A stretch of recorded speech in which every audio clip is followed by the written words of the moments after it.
Yes. And don't just look at the little poor churches in the ghetto, you know. The large system worse than all of them, you know. That large system in Jamaica worse than any church you can imagine, you know. When come on to them things there, you know, the drinking of blood and all them things there. Yes. And control high places in Jamaica, high places in the police force, high places in the judiciary, high places in the government. You understand? There's many things where you say, we go on, and the lodge call them in, and the lodge settle it.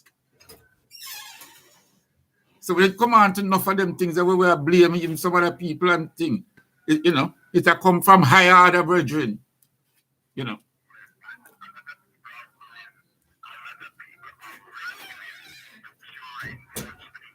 Yes. Yes.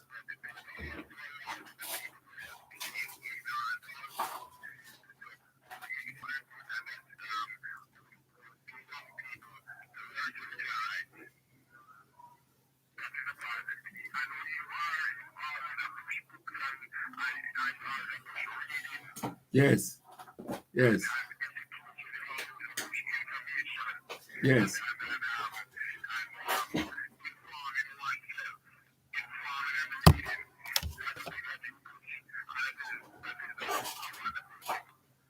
Give thanks, my brother.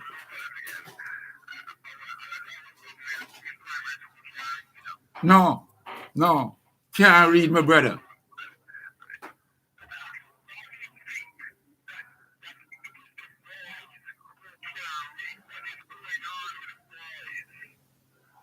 Well, you see, when you take away the feeling, you see, when you take away the feeling of leadership from a man, from a boy, and you take away that feeling of responsibility, you know what I mean?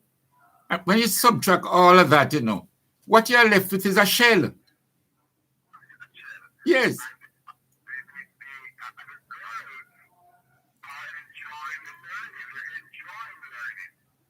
Well, in a lot of instances, if you see the graduation list at the University of the West Indies every year, whether the University of the West Indies, whether the university over there in Mandeville, all these colleges and so on, in some instances, 85% of those graduating are our sisters, not our boys.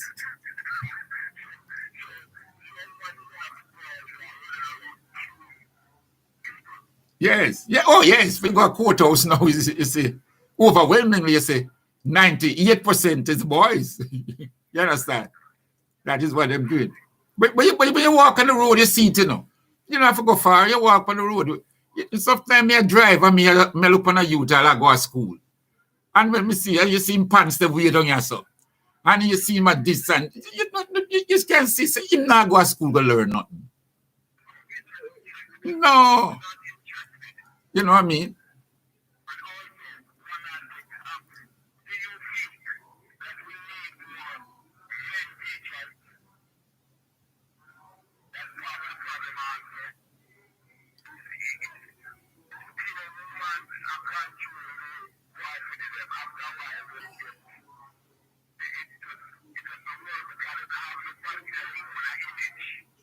Well, most of us, and listening to your voice, myself and many others, most of us, you know, it's our mothers who mainly grow us, you know. And we had mothers that were very strict, you know, that grew us and tell us that man must be man. Although his mothers them tell us man must be man, you know. Me remember me work at a place and I was a little youth in a fifth farmer school, and me go work at this place downtown. And the lady gave me a barefoot pants for the Christmas holiday, a yellow barefoot pants. And when I carry it home, my mother go down at the lady and cuss her the Saturday, and she was my mother friend too, you know. And cuss her. Oh, you can't give my son, first of all, not my time, nowadays it seems to all right. Man now wear yellow pants, and worse of all, yellow barefoot pants. She go cuss her and say, where's my son look like? and give back the lady her pants. And I couldn't go back to the work, you know, I'm ashamed. You understand? Yes. You know, certain things now, man must be man. Also, our mothers were very strident, very strong, and very powerful that man must be man. You understand what I mean?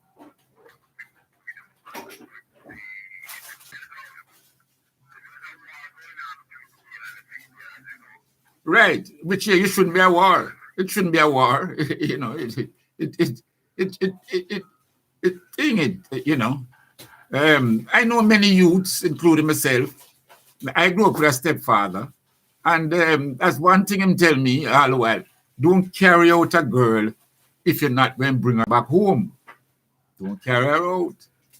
If you know say trouble come, you're going to run left her. Don't take her from her yard. Once you take her from her yard, you have a duty to put her back in her yard.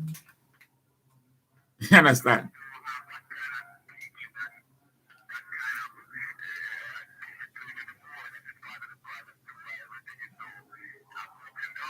Yes. Yes.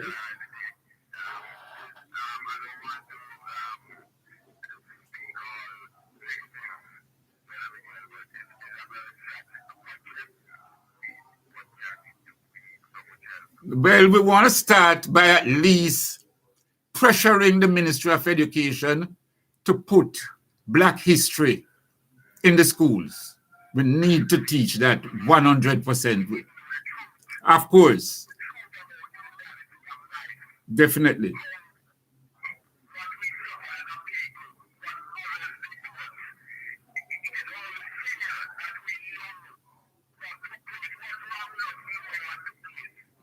Yes, that's very bad. That they think. Yes, they you know they have short changes when they take Black history out of the curriculum. Well, they take history out instead of put back. They take history out. At least we used to get a little touch of the history when we did West Indian history and so on. Right. So at least we get a little eye opener there. Right. So we take out the history now entirely. So instead of we should be expanding and growing and move from that West Indian history now to Black history. It gets worse now. Yes, it's badly.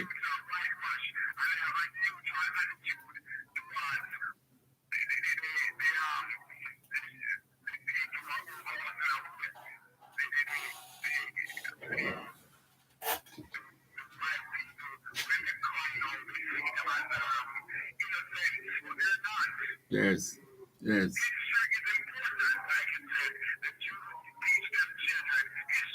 Yeah, man.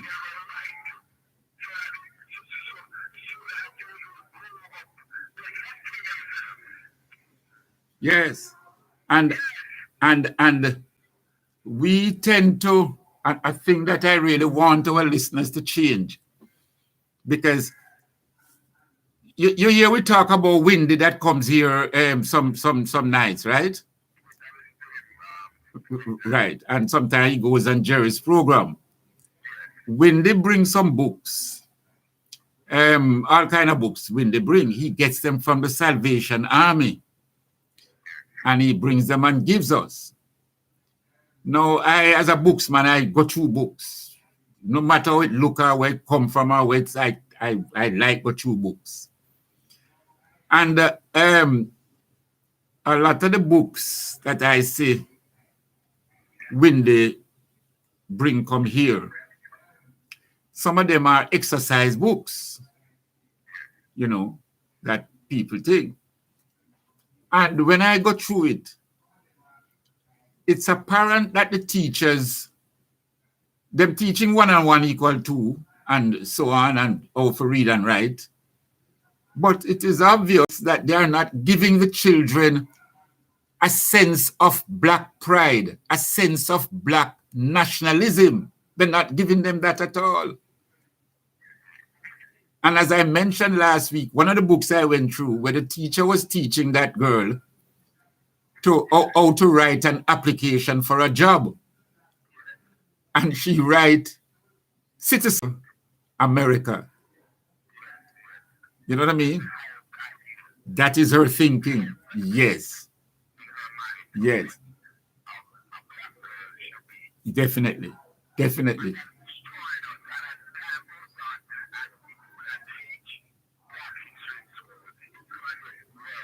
Absolutely, my brother. Absolutely.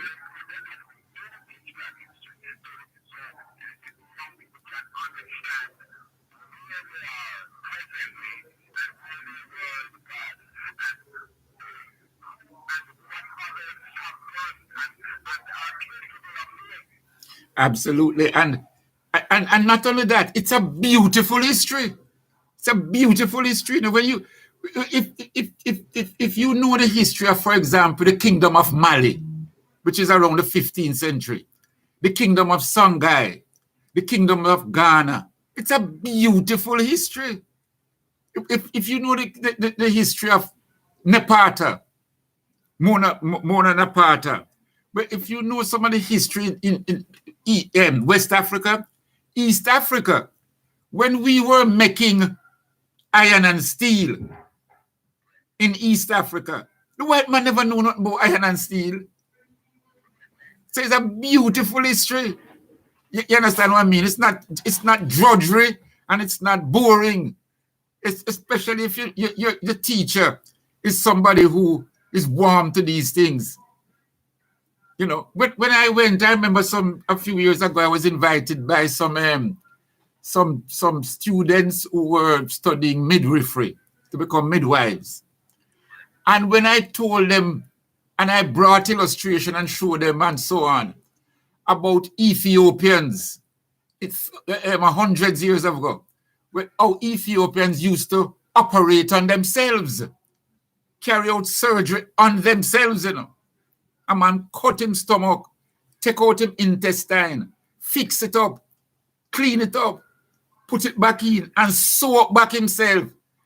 And if I tell you those nurses, it was about 90 odd percent, 97% women. And you should see those women face. You know, when they, you know, the first thing them says, boy, how can you stomach? There's so much blood that is going to come out. But the Ethiopians used to do that. They would cure themselves and even perform surgery on themselves.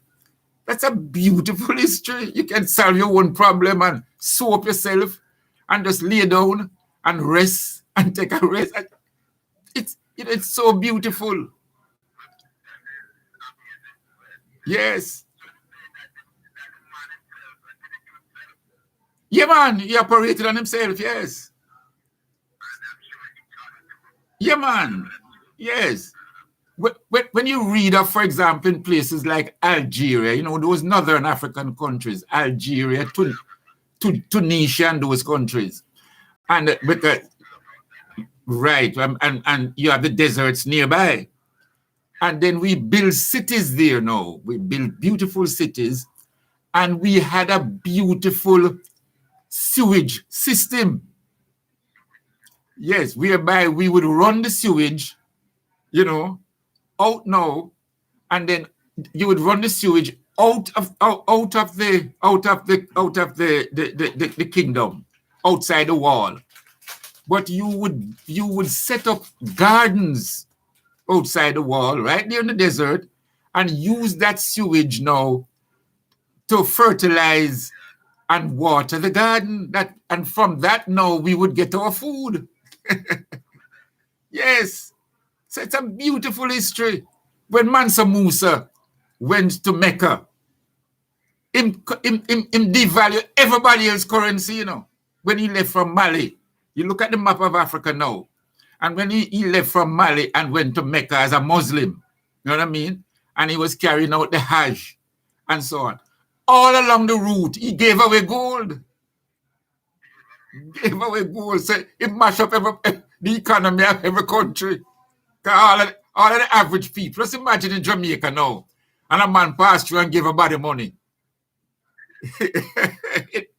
You understand what I mean? Everybody have money now. It mashed up the economy. That's what Mansa Musa did. You know what I mean? He gave away gold. And I must say, wait, man, so where I come from, I have so much gold I can give away that, and I'm still rich. So it's a beautiful history. And if we teach it right and present it right, it can glorify the greatness and the dignity of the black race. You know?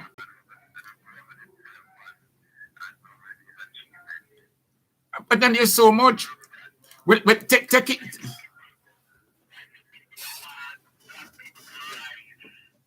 Yeah, but we have to overcome them.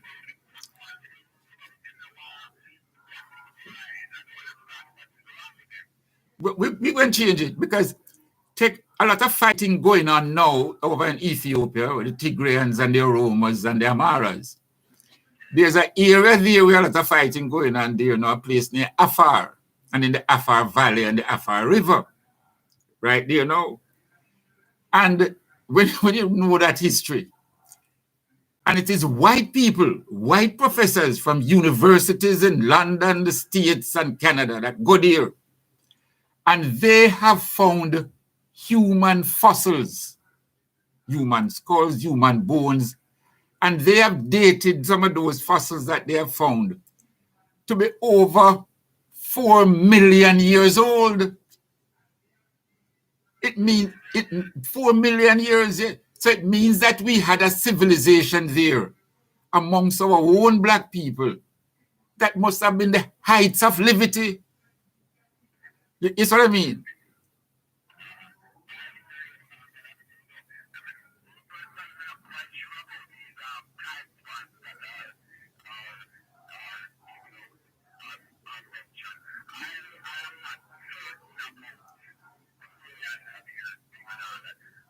All right. But let us even say 4,000 years old. Let us even say 4,000 years. Brethren, it shows that we were at the heights of certain civilization. You see what I mean? And along Lake Turkana, this is a lake that borders between Tanzania and Ethiopia. Or between Kenya and Ethiopia, I think. Kenya and Ethiopia. And this lake, they have found so much fossils along this lake that showed that black people used to live there, because we find the utensils, we find the community, we find so much things that show that we had a community, heights of civilization living there. And yet these are some of the places where fighting going on, and fighting means destruction. So it's a beautiful history that we need now to concretize in a certain way and to scholarly put them out so that a child at primary school can understand it. And I've always given the story. I remember I went to a Barnes and Noble bookshop some years ago in New York. And in one room, a room which would have been about a 15 foot by 15 foot. And it was probably about another 20 foot tall. And in that room, in that bookstore, all the books that I saw in that room, just imagine a 15 by 15, all the books on all the shelves were on Churchill, Winston Churchill from England. You understand? Churchill. I don't know if it was a special or whatever it is, but all of the books were on Churchill. And I said to myself, boy, I wish the day would come and I could go to a bookshop in Jamaica and we have a room, a little 10 by 10 room, and all the books are on Bogle. You see what I mean? That is where our universities comes in. You know what I mean? Because there's so much to that Bogle struggle.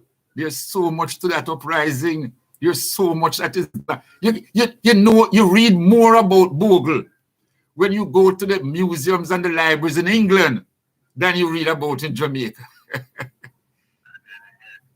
All I'm saying is it's a beautiful history and we need to propagate it. We need to package it and so on. Every school in Jamaica should have at least 100 books on Bogle. If you stop a primary school children on the road and said, Paul Bogle, I don't know what you're talking about. I'm going to say, who that?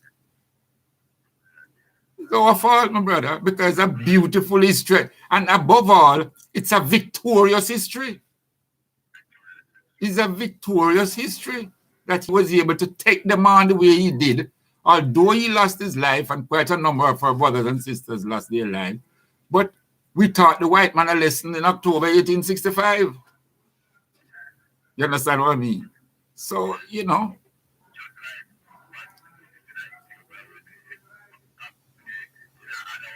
Yes. Oh, yes.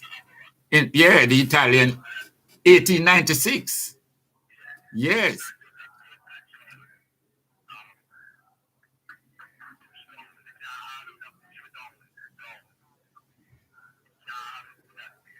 No. And I remember in Mandela's book, when he said that when he saw where the Ethiopians now in 1941 defeated the Italians and so on. And he said that gave them so much spirit in Africa. Because them down there fight the white man with against apartheid. So when them say a black army now, black people, and they saw the pictures of the Italians are run, them say, man, wow, we're ready for now, down here, man. We're ready for now. Yes. So we need to expand the history, man. We need to expand the things and so on. And commit resources. Print up, teach.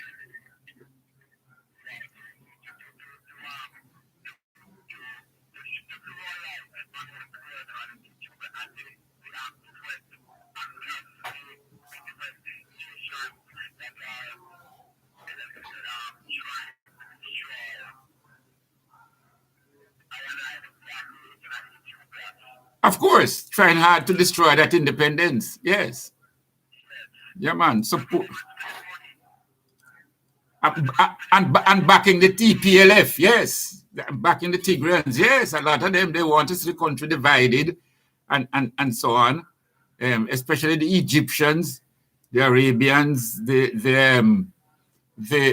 Israelis, yes.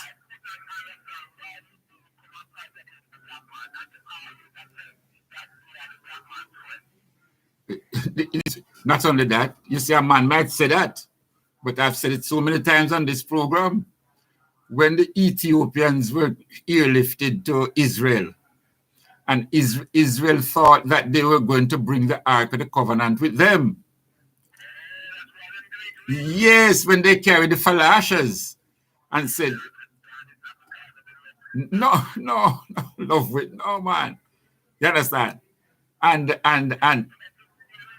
yes, and then you see now, you see we much watch things, you know, because look, right now, you know, Sudan is going through a lot because the military take over about the country in Sudan and lock up the civilians people. You understand? But you watch these things because the same prime minister in Sudan who is locked up, he had gone to the inauguration of Abiy Ahmed in Ethiopia. He supported Abiy Ahmed. He never supported the TPLF at all. You understand? And he was not opposed to the dam. He says the dam will help Sudan. Because when there's no dam and the Nile overflow, it almost, the last time it almost washed Khartoum. You know, Khartoum is the capital. It almost washed Khartoum, it washed houses, it washed people, it washed so much things.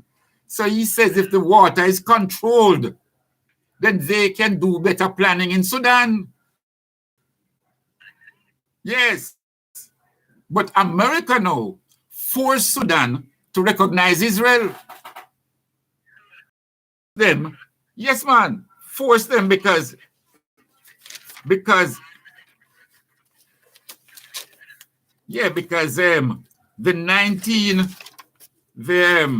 bombing, you know, when the two embassies were bombed in Tanzania,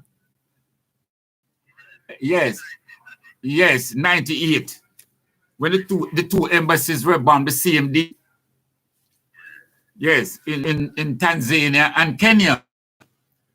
when over 200 of our people were killed. And 12 Americans were killed, 12. And 200 black people, and 4,000 black people were injured. You understand? And America, they blame it on Al-Qaeda. They blame it on the Egyptian terrorists. You had some Egyptian terrorists that had vowed revenge. Some jihadists from Egypt. And they blamed them, and they brought lawsuits in America against those jihadists that they claim was responsible. Now, you see, we have to understand these trickery now. You bring the lawsuits before courts in America.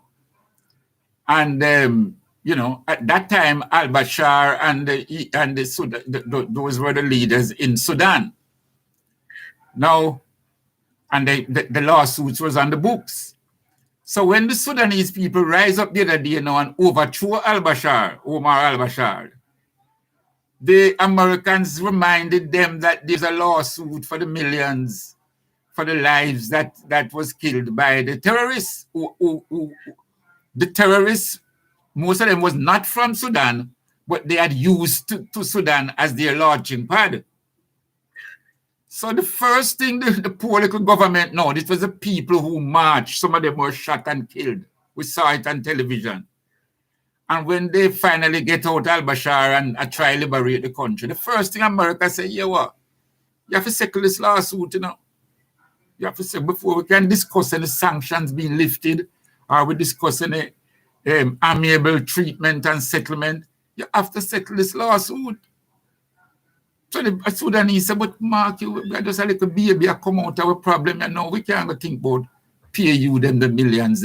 Trump make it clear to them, if you not pay the millions, we're not going to discuss the lifting of sanctions, and we're not going this and we're not going that. So one of the first thing the young government had to do, you understand, was go borrow money and pay the Americans.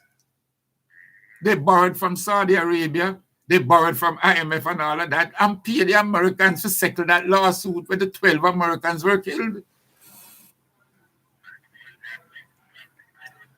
And don't get no money, no compensation. And then now, it never stopped there. Trump literally forced the Sudanese now to recognize Israel. I know the Sudanese are strong Muslims, and to force them to recognize Israel and so on and so forth. And recognition now, Israel is creeping, and they have now gotten observer status with the African Union.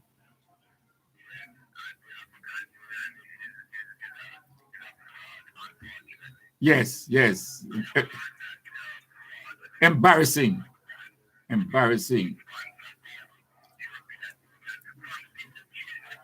Yes.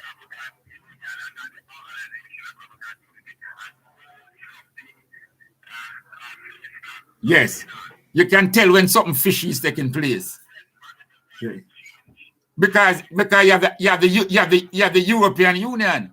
So they want to align now, them say we are the African Union. You know what I mean? And the African and the European Union. Boy, it is.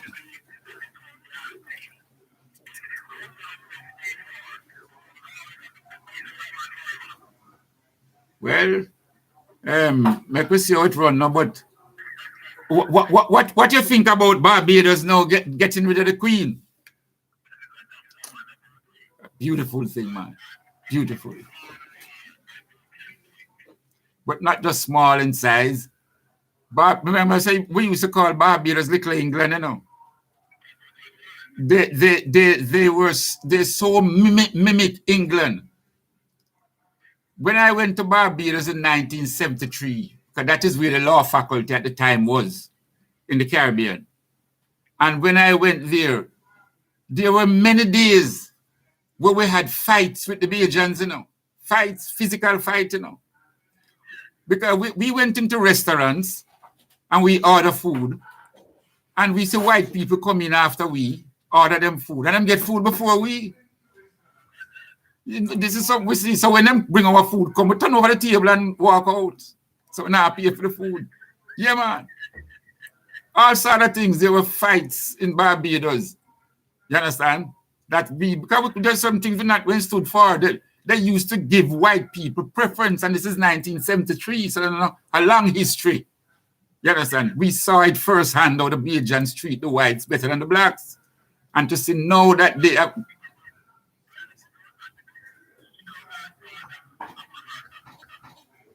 Huh?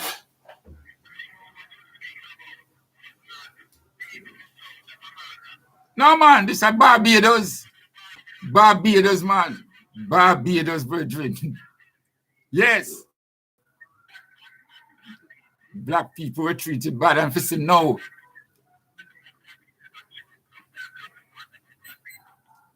And now we see Barbados take the bold step of getting rid of the Queen. And we there now. Look how much so-called liberals we have had. Michael Manley, P.J. Patterson, Portia Simpson-Miller, Bruce Golding. All of them claim that they have liberal mind and they want to get rid of the Queen. And look at the Queen, you know. And now we have, well, one thing in the whole is him about to pretend. You know, him about to pretend. Him say, well, I love the Queen. And yes, and them appoint him to the Privy Council and all of them things. So him about to pretend that him love the Queen and him want the Queen and him work with the Queen. You know, absolutely disgraceful. How can you call yourself independent and another country? If the Governor General who represents the Queen does not sign our laws, it is not assented to. And if it is not assented to, it is not law. So even if Parliament pass it, even if Parliament sit and the majority of Parliament pass it, if the Governor General doesn't sign it, it is not law. And you not shame of that, man, for no say the representative of the Queen still governs us.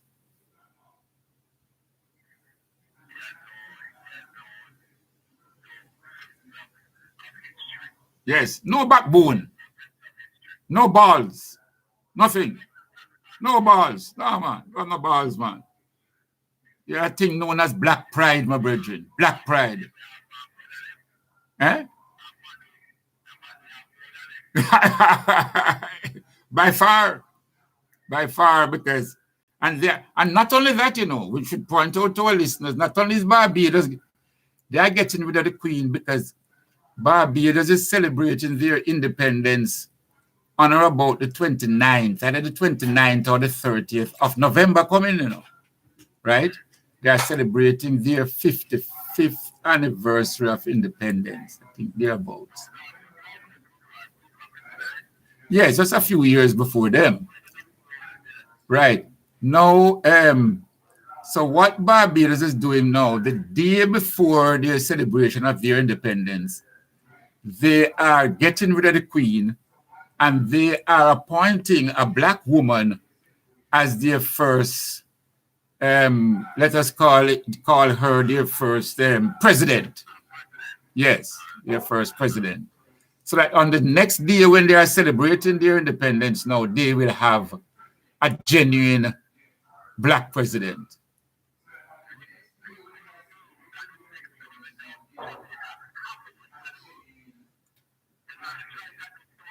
Yes, it looked bad, eh? It looked bad for no little England come get rid of the Queen and we still hang on to the Queen. It's disgraceful, eh? Absolutely disgraceful.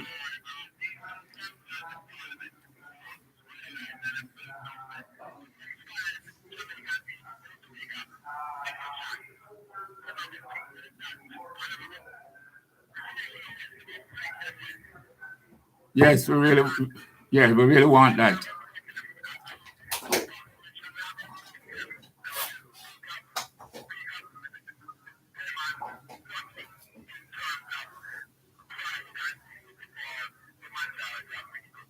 Yes.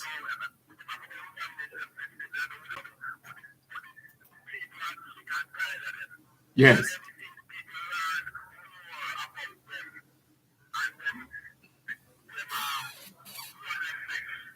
Yes, and the corruption, the corruption is so rampant. Every week you have another corruptible act. The corruption is so rampant, man. You know, you take public money and invest.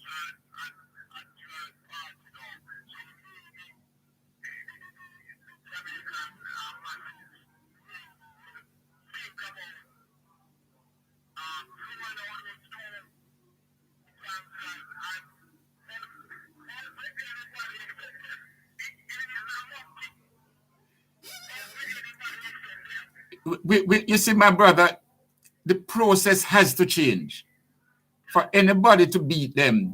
Because the private sector in Jamaica heavily fund them, give them millions, billions of dollars every election. And they will get that money now and buy votes. That's what happened in Jamaica. And they keep the people so poor and suffering.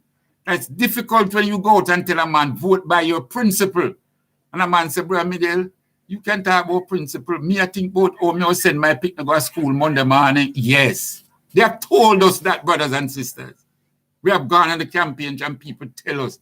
And I love to vote for your party because I love the red, gold, and green. I love the red, black, and green. I love the things there. But I need money to send my pick to go to school Monday morning. That is what they buck out. So the structure have to change. The whole system and thing would have to change, my brother. You understand?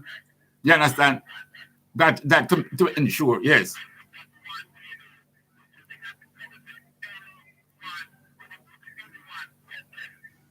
But probably might, no, the reality is that probably might have to come to a vote. Remember in 1938, it wasn't a vote. It was riot. It was riot of people, the ordinary man. It wasn't lawyers and doctors and them people. It was the ordinary cane cutter, the wharf workers that marched the asphalt barefoot, lick them cutlass against the sidewalk and demand change. That's how it goes, It was no vote. So we cannot, because the voting thing right now is bogus. It's wrong. It's by vote. It's buy votes in Jamaica. That's the reality. So it can't be no vote. It might have to just be mass demonstration. And when them say 2 million people come out, them realize them don't have the masses and they will concede. We might have to do that.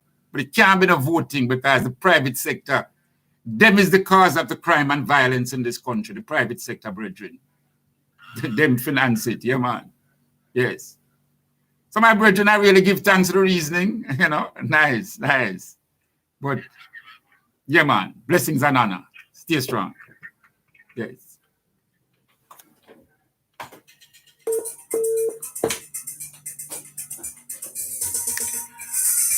Number one. That is playing. CD right? Listen to the voices. Yellow CD, give me number one. Yeah. Yellow CD, give me. Almost certain. Yeah, man, I used to play number one. I know that, man. Listen to the voices when Junior Reader sing. No. I know number one, that one.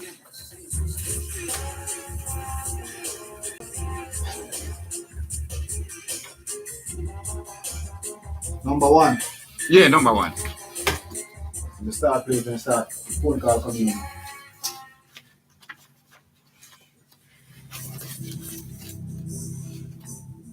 We're going for the right on this, right? Yeah, man, right on this.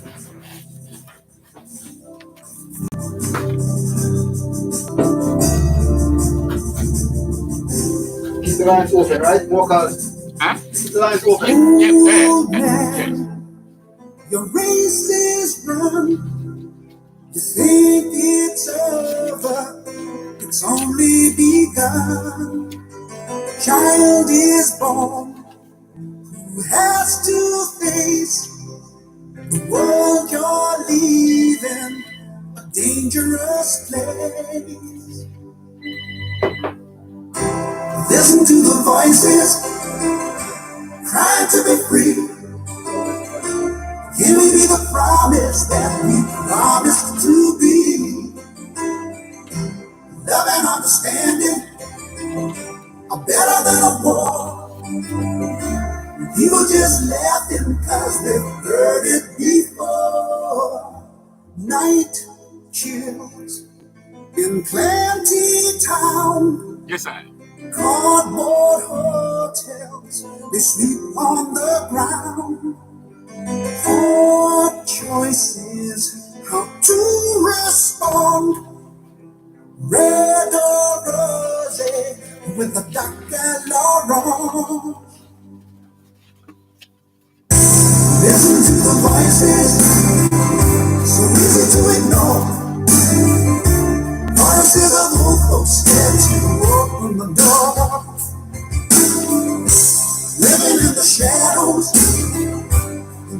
and the poor. In a city jungle, ain't no place to go.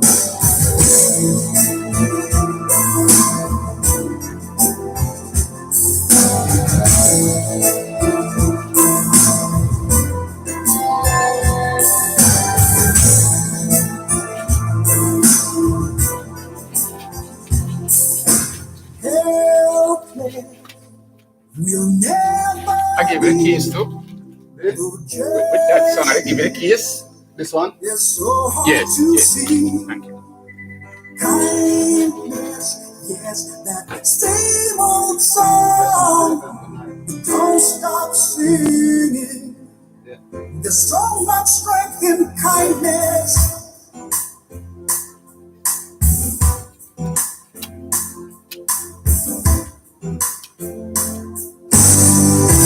Listen to the voices. Trying to be free. Trying to be free. Give me the promise. Give me the promise. You promise to be. Never understand. Never wonder. Huh? Who's on?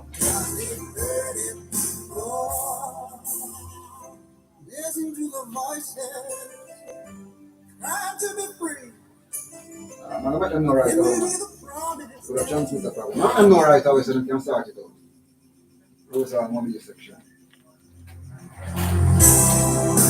Alright, we give thanks to the call, man. I wouldn't know unless right away we listen to them. So we give thanks to them.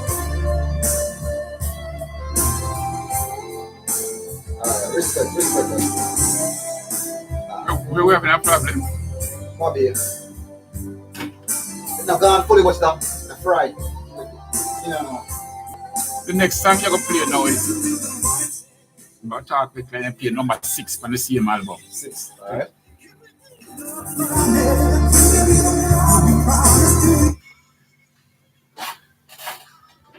Yeah, man. Listen to the voices. Listen to that little conductor with up on the bus. Listen to that little loader man by the roadside. Listen to that little mother they used to sit down and sell her fish and so. Listen to those little voices. All those who are making decisions on behalf of the people. Listen to the voices, man. You know. Yes. Labe Sifre, he's the one who made that song. South African. Labe, L-A-B-I, Sifre, S-I-F-F-R-E. And we want you to hear these humble voices, you know. Same way with the tradition of Rastafari, some humble people, you know, who come up with this philosophy.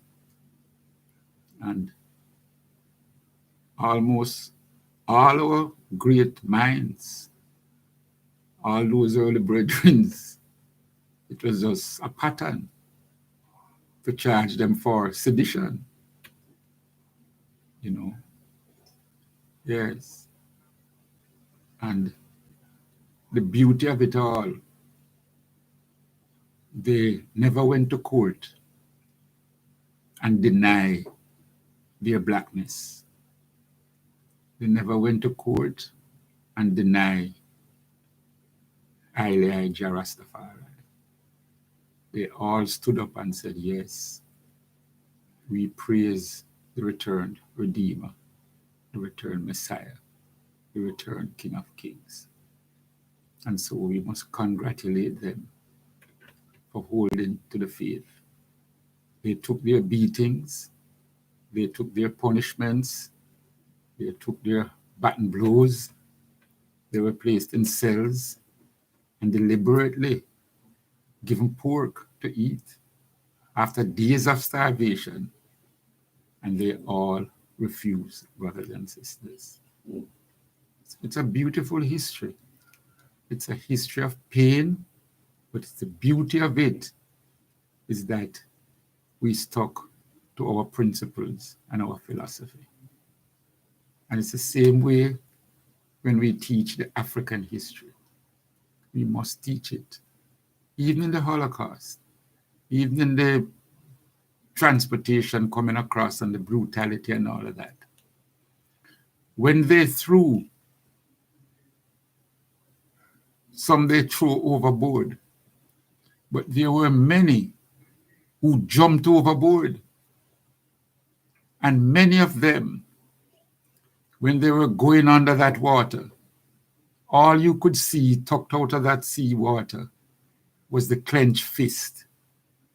Yes, they gave us the clenched fist salute from them time. They never begged, brothers and sisters. They preferred that death honorably rather than subject themselves to the white man. So despite the pain and the horrors of it, we must teach it and show that it is those Africans who preferred death before dishonor that gave us the strength to carry on, and so on.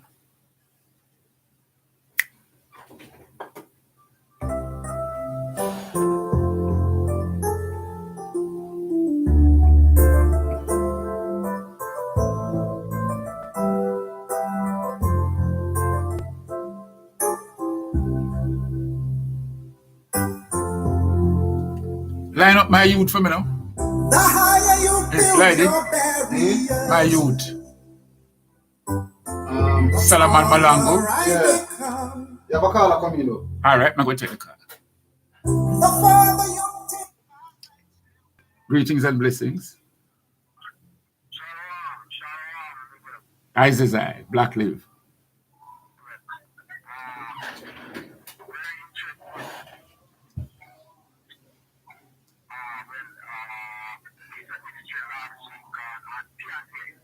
Oh, yes, yes, yes. Yes, yes, yes, yes, man. Yeah, man. Yes.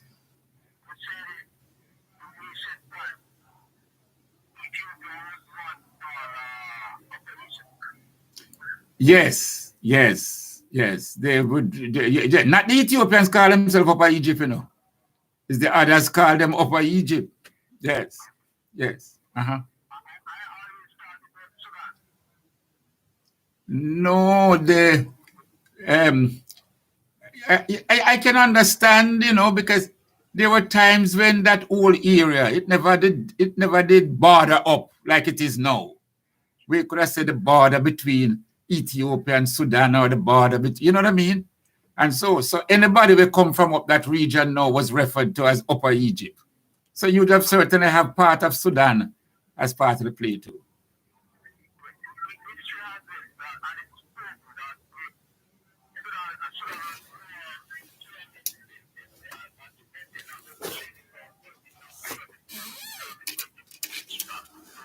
Yes, yes. Even to this day, Sudan has more pyramids than Egypt. You know, but the Egyptians one are more. Yes, they are smaller, and the Egyptians one are more world famous. Yes. Yes. Yes.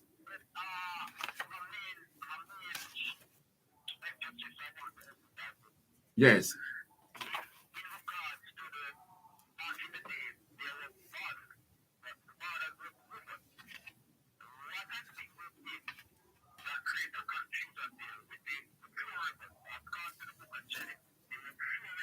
Yes. Yes.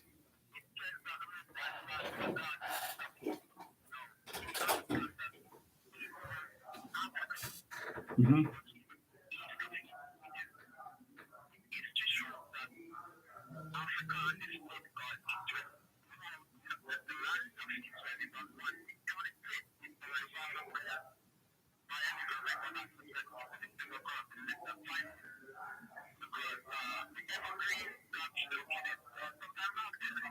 Yes, yes. You're talking the Suez Canal. Yes, yes, yes, yes.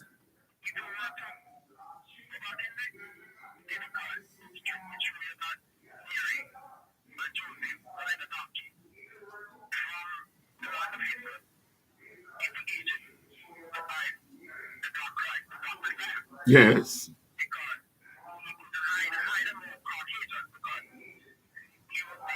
Obvious. Yes.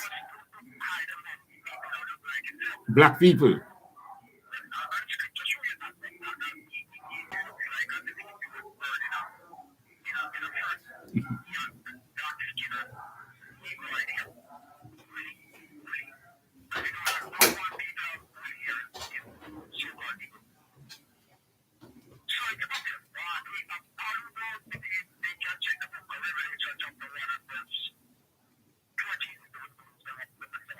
And what I like is that as you read those things, make sure you have you have your map of Africa before you. Yes, when you read it, people, with the map of Africa, it becomes so clear. And even what he's saying, because you could know, you will see where they have dug a canal right by Egypt there. They have dug a canal along the Red Sea, going up now that you can travel from the Red Sea to the Mediterranean Sea.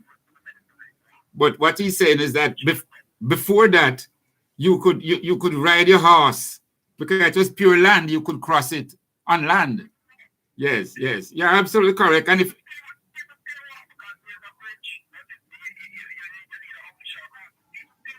yes, yes.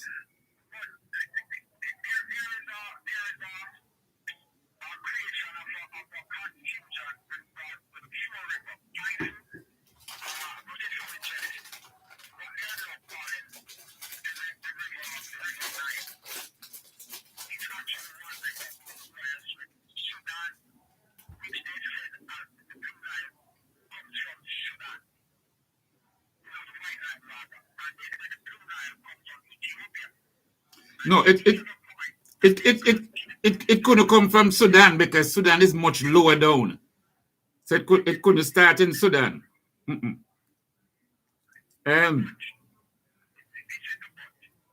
But some of the waters also come from Burundi. So probably you're mixing up Burundi with Sudan. Yes, yes, yes, yes.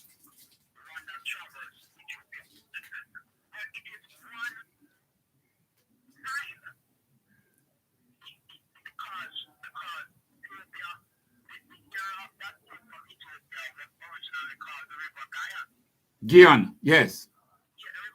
Yes.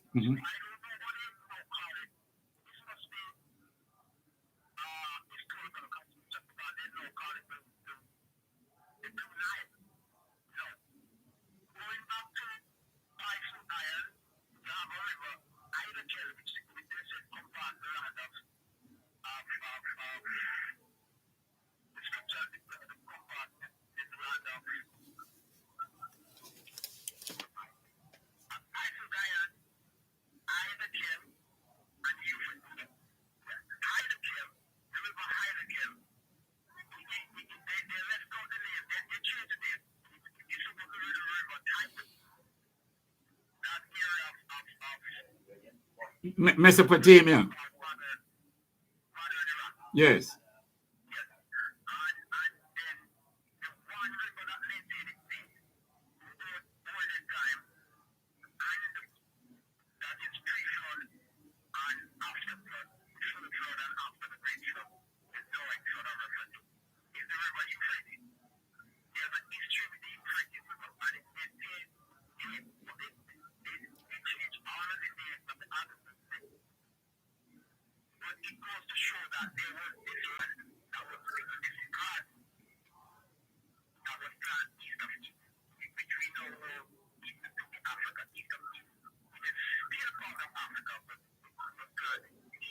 Yeah, all right. Let us go a little slower that our people can follow us now.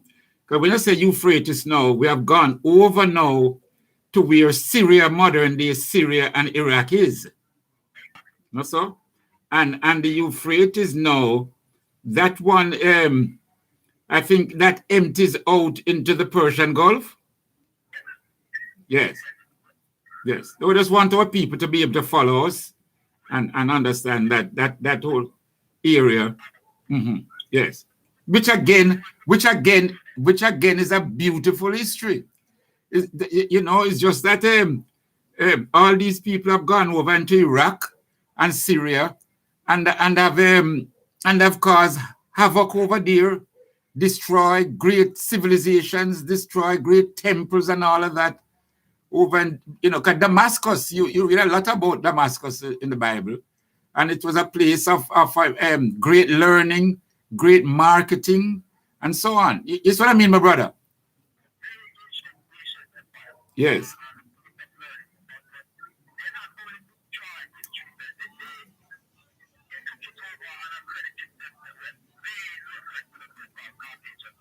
Yes.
Yes, yes.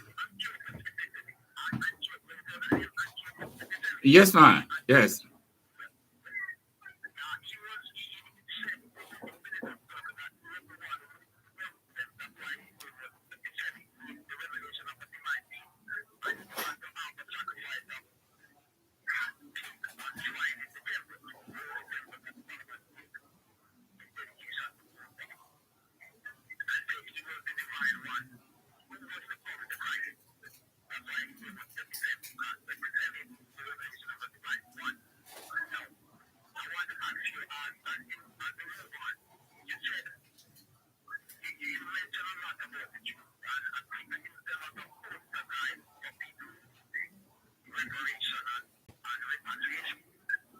Yes. Yes, yes, yes, yes, in terms of certainly in terms of reparations, because the Jews got yes repatriation too, but they got quite a bit of compensation from Germany and yes, and from America and all of that. And as you mentioned, they are the poster boy in all of this, but black people can follow the line that they took and will be successful. Yes, yes.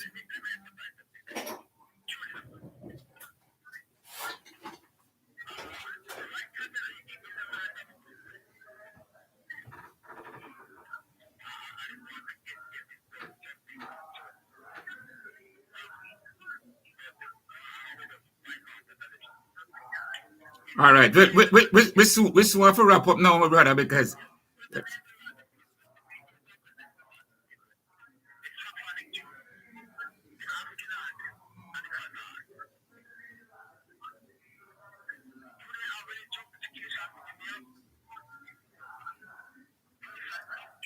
no, I don't think so. I don't think so at all. Of course, yes, I don't think so.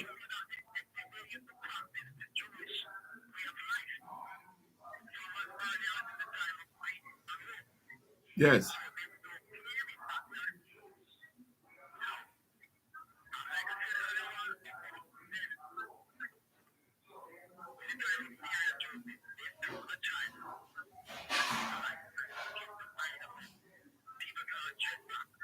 Yes.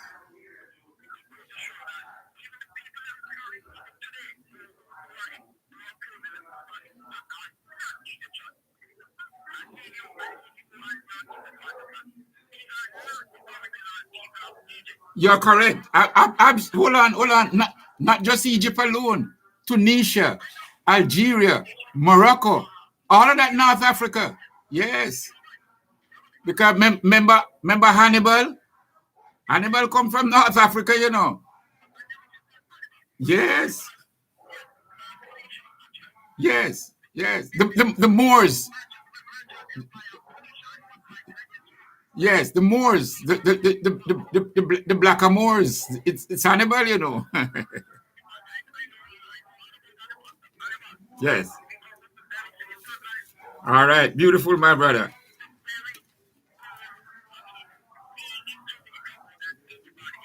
Mm-hmm.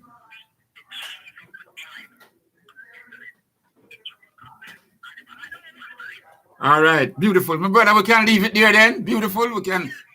Yes. Uh, certainly.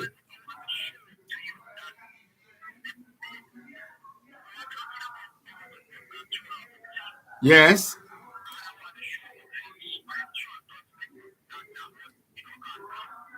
All right. Reasonable. We can talk about it another time. But give thanks, brother. And I think we have a wonderful reasoning. Give thanks. Blessings and honor.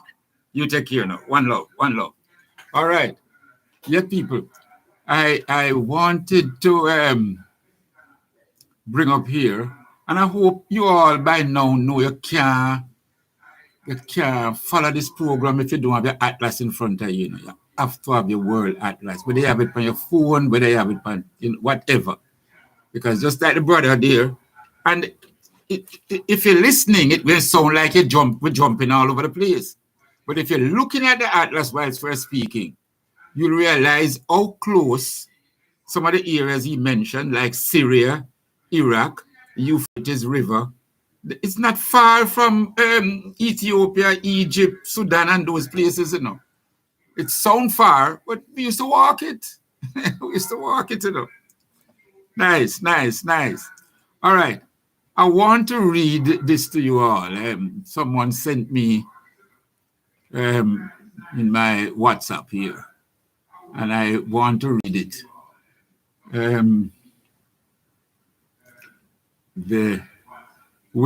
Some of you may have read it already, but I want the wider public to hear it now. Now, the French president, Emmanuel Macron, M-A-C-R-O-N, that's what it is, president of France. Hear what him say now. Hear what him say, people. Hear what him say, the president of France. Hear him now, no? With a family that has 7 or 8 children in Africa, even if you invest billions, nothing will change, because the challenge of Africa is civilizational. The challenge of Africa is civilizational. In other words, we're not civilized, and even if you give away billions of dollars, it not going to change, because we have too much picnic.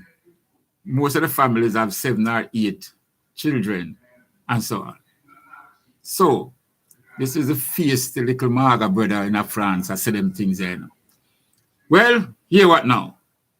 The Guinea, West Africa there, Guinea, and them used to be French, The French had colonized them. The Guinean sociologist, Amadou Diano,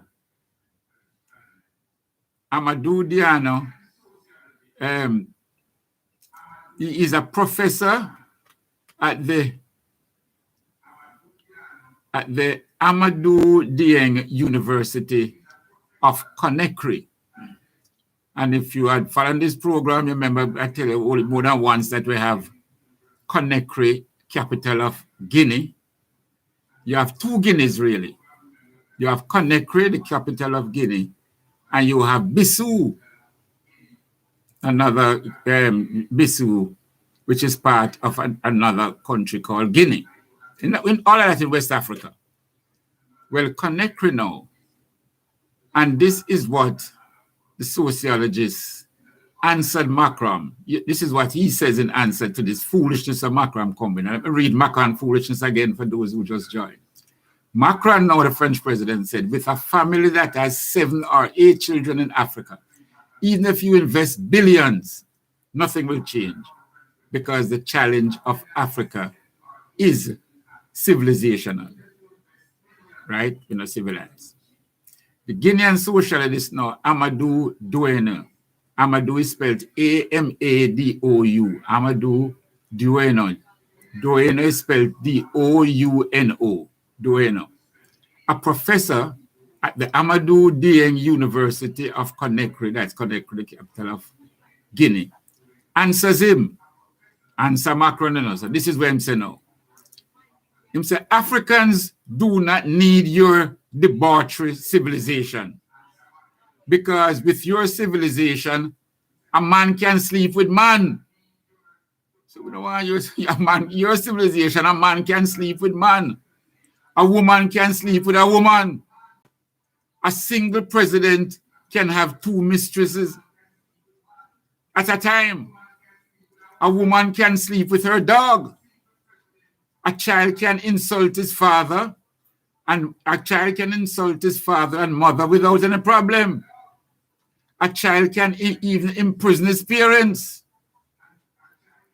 With your civilization, when parents are getting older, they are taken to their retirement home. And finally, with your civilization, a young man can live with a woman who is his mother's age or his grandmother without any problem. Whether his mother or grandmother's age, a young man can live with her without any problem. Your case is a perfect illustration.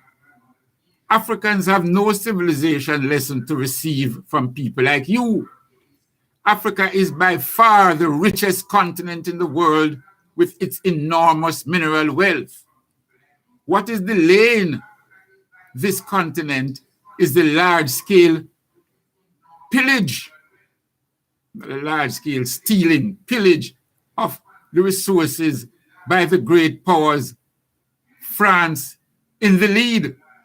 That is why we hold back Africa, because the stealing of Africa's resources and stealing of Africa's wealth. So the professor tell him, you know what I'm saying?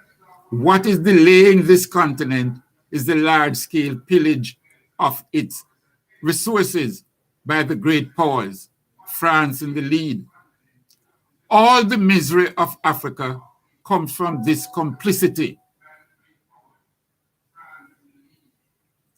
All the misery of Africa comes from this country that realizes its ambitions on the backs of Africans. With the complicity of these traitors who do not hesitate to sacrifice entire generations by delivering their countries to the former colonizing power. So I must say no, because we have so much lucky leaders in Africa. We sacrifice our Africans. That is why I'm building up. They entrust all the key sectors of their economies to France. In reality, they lead the political strategy or vision desired by the former settler. This contributes to driving their populations into misery and extreme poverty.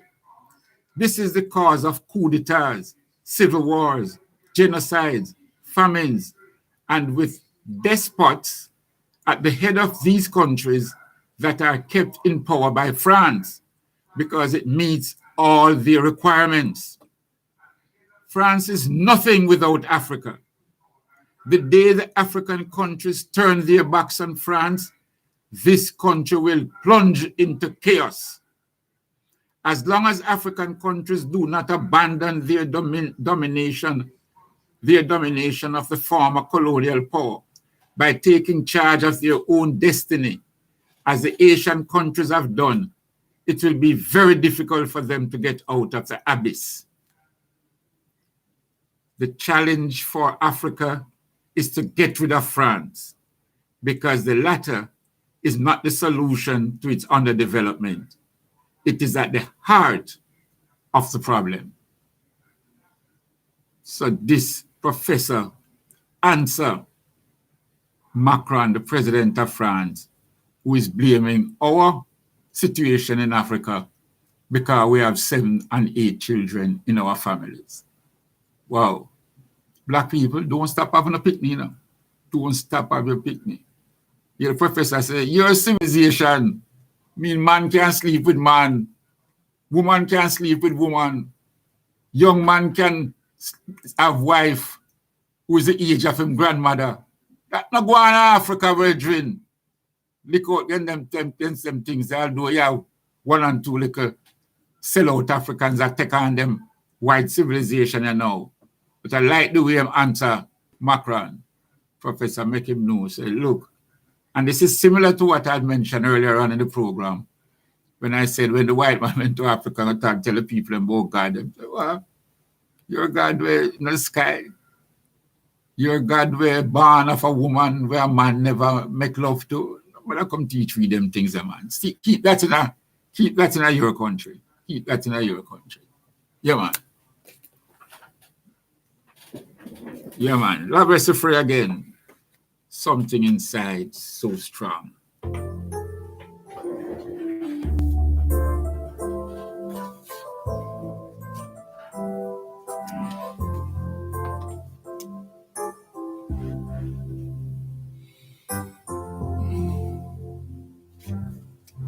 The higher you build your barriers, the taller I become. The farther you take my rights away, the faster I will run. You can deny me, you can decide to turn your face away. No matter, 'cause there's something inside so strong. I know that I can make it, though you're doing me wrong, so wrong. You thought that my pride was gone, but no. Something inside so strong. Oh, something inside so strong.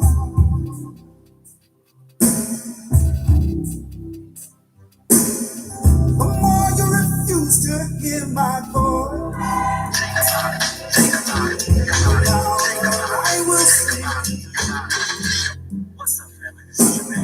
You hide behind walls of Jericho. The lies will come tumbling. Deny my place sometimes. You squander wealth that's mine. My light will shine so bright. Hi everyone, this is Addis Ababa, this is well. As you can see, there's millions of Ethiopians out there telling the US, go back, do not get involved in our politics, okay? Ethiopian knows how to run a country. We're not one of Americans' state. We're a country. So you've got to leave us alone, okay? All these people are trying to tell you, we're fine, we've got a government, we're not going to compromise. There's no negotiation with TPLF. All we want to do is we can handle it. US, CNN, BBC, shame on you. This is Addis Ababa. As you can see, everybody's out here happy, shouting, determined to fight TPLF, and telling you, yes, everybody else is following this. Gonna do it anyway. Something inside so 20% of strong. Black Americans aged 18 to And I know that I can make it. meaning Though The vaccine passports deny over 72% of immunity or services. Since you think voter ID is racist, you must surely think that vaccine passports are as well. You don't. Instead, something inside so strong. Ethiopia is one of only 2 countries in Africa that was never colonized by European powers during the scramble of Africa. Now, because Ethiopia was never colonized, it's largely untapped by Western influence and has preserved its culture for thousands of years. For example, Ethiopia is the only country in Africa that does not have a European language or Arabic as its official national or business language. Ethiopia has 8 different languages, with the national language being Lorne. Ethiopia has its own alphabet, which consists of 209 symbols and 25 letter variants. Ethiopia has 80 different ethnic groups, with many of them having their own cultures and languages. Ethiopia doesn't go by the Gregorian calendar, which is used by most of the world. Instead, they have their own calendar, which consists of 13 months, and they celebrate their New Year's not on January 1st, but on September 11th. They're also several years behind us. If it's the year 2021 in the Western world, Ethiopia is only 2014.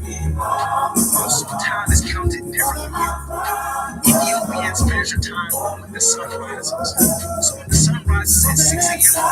to Ethiopians, it's only 12 a.m. Their time is counted 6 hours less than their time zone. It can cause a bit of confusion if you're at a business that doesn't cater to tourists. Ethiopians have their own style of traditional clothes, fashion, and hairstyles. And they also have their own cuisine, which is famous for their national dish called injera, which is a spongy, sourdough flatbread that is usually made with vegetables and meat dishes. A young tour guide took me to the cultural center in Cass that has some injera and learned Ethiopian music and dance. Something inside so strong. Yeah, man. Them will never go over us, and although they break down some, but nevertheless, there's something inside strong and beautiful. As we move along, right? Yeah, man, you can call us at 619-1508 or 279-8473. This is Best FM. Best, yes, 100 FM coming to you. And this program is entitled Bitter Sugar. Bitter sugar, because any sugar they give us, we must be slow to take it. In fact, once it's them giving us, don't take it. It may appear sweet, but the sugar is bitter.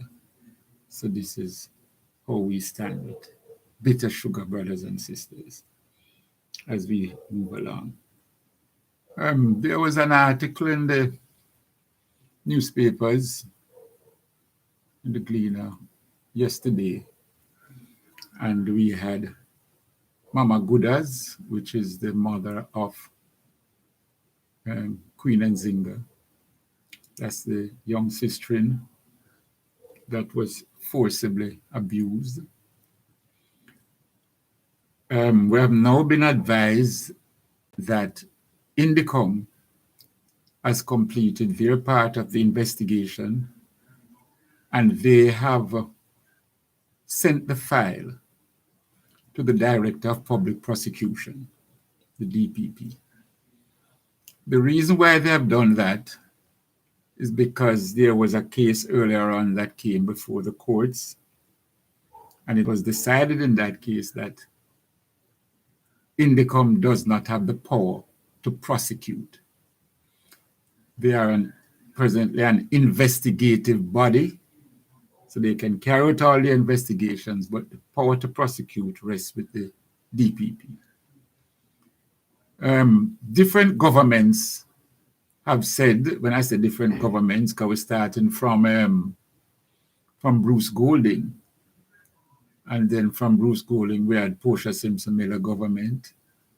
Then we come back now, we have the Andrew Holness governments. And these governments have all said that they plan to amend the Indicom Act so as to give Indicom the power to bring charges in the courts against persons.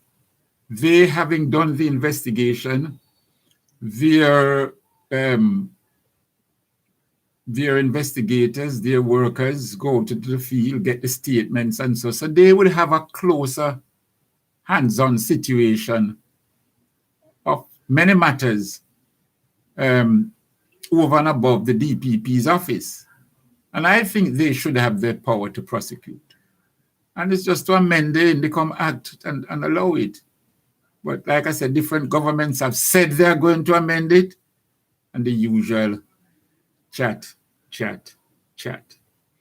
So the file has been sent to the DPP, so we're waiting to see what the DPP does. Most of you, like myself, we feel that this whole thing is being dragged out, and we think it's a whole deliberate policy. Because when you drag it out, interests wane, people lose the zap, and so on. So the whole strategy that we have seen them employ many, many times. So, I was glad to see the article yesterday, and we hope that things will speed up a bit more. The Minister of National Security, Horace Chang, who is also the Deputy Prime Minister, well, a group of Rastafarians had written to him during the heights of this problem, the problems of Nzinga, the problems of, the problems of the Column brothers, the columns of Sister Mitzi Mitchell, the problems of Chris and Swaby, all these persons who in a very short time were violated, and I'll soon come back to that. Yes, greetings and blessings. Yes.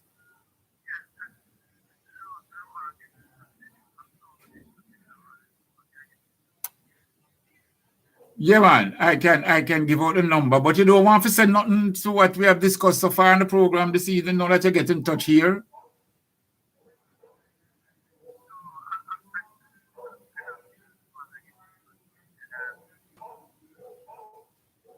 All right. What's the number again now? 631-9207.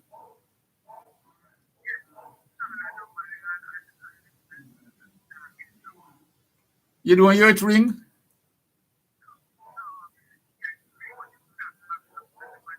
It ring till it stop. Well, probably at the time, I don't know, but somebody's always there. So try it again, man. Try it again tomorrow. All right?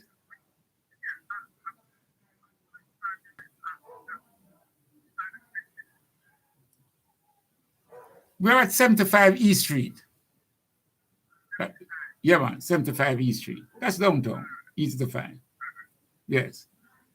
All right. So back now, yes, letters were sent out. And letters were sent to the Minister of National Security, in regard to some of these atrocities that were taking place. And we think that a stop has to be put to it. Well, the Minister of National Security, that's Horace Chang, he has responded to the letters that were sent to him. And he has set the 9th of December, where he'll be willing to meet with Rastafarians and discuss some of the concerns, some of the situations that has been taking place against the Rastafari community. We hope this won't be another talking shop, and that out of it, we will see demonstrations by the minister that show good faith. And one way that him can start is how they handle that particular officer in regards to the trimming of Nzinga King. Anything less than what we're demanding, we're demanding compensation for the family. We're demanding an apology. We're demanding respect. We're demanding that the officer be fired and, other demands that we're making, because also we are demanding that action be taken against the other officers that were there who assisted her, that some form of action take place, because senior officers must make sure that junior officers don't go up on a rampage and go and violate the dignity and rights of Black people, especially those who defend the Black struggle, so poignantly. So we just thought we'd bring you an update in that regard. And there are other incidents that we hope to make clear. And for the brothers and sisters who presently have cases before the courts for being in possession of ganja, this will be an issue that will be raised with the Minister of National Security, because the law has been amended and it doesn't seem that they have carried out sufficient educational policy of the police force to understand that the law has been amended and that, that they can't just go arresting people like that. Persons have rights, persons have rights to use, when I say persons, Rastafarians have rights to use ganja for, sacramental purposes. So we don't think that enough has been done to sensitize the force in that regard.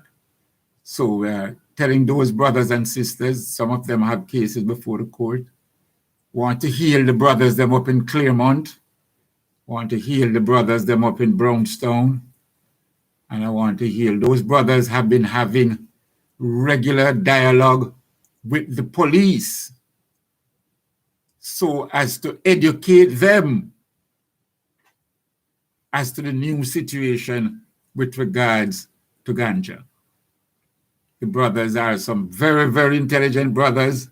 They can articulate the struggle very, very well, and they have been meeting with the different leaders in the area. I think it's the area 4.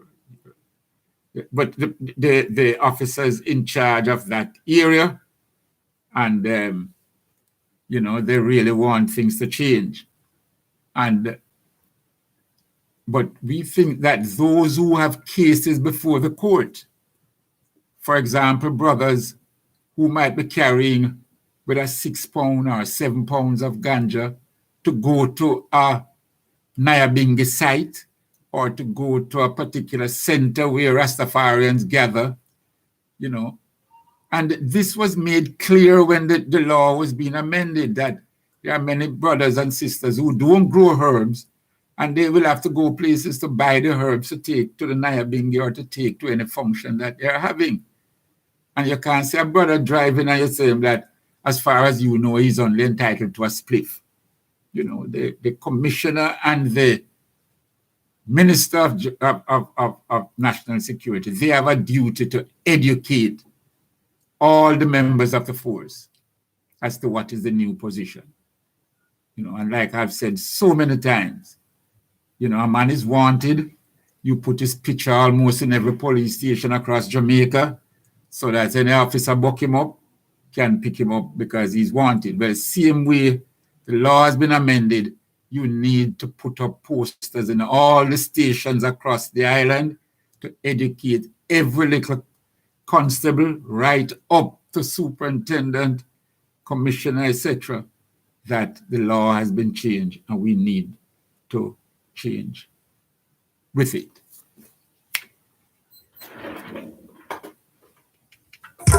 My ancestors have been taken away far beyond the Caribbean for more than 400 years. Give me back my name, my ancestor name. One back with name, my royal name. Give me back my name, I drink some water. one back with name, my royal Why you not giving them background music with me at that? You forget? Yes.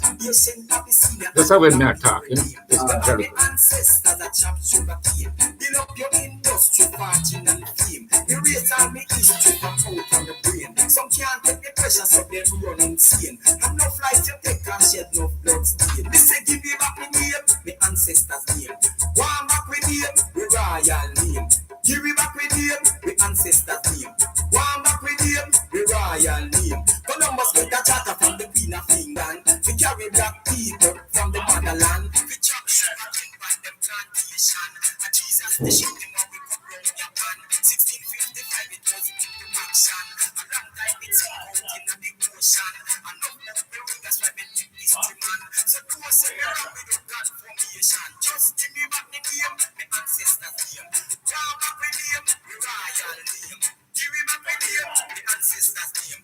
Draw back the name, my royal name. Your archaeologists, them a big rapper. Thief with the fossil of my ancestor. And no for them, me know me have them name on this. Thief we artifacts, man, and this, them and this. And come and call themselves big anthropologists. They tell me the Columbus and all them white kids. Like them never know that the people is great. Wait till me come back and start them a read. Me say give me back the name, my ancestors' name. One back with name, my royal name. Give me back with name, my ancestors' name. One back with name, my royal name. 1350 BC in Egypt land. Who did a Rome and Tutankhamun? 930 BC that had the Peter Solomon. 2650 BC they made Imhotep. Father of medicine, so trying to feed. You tell me one bag of lie, you tell me no truth.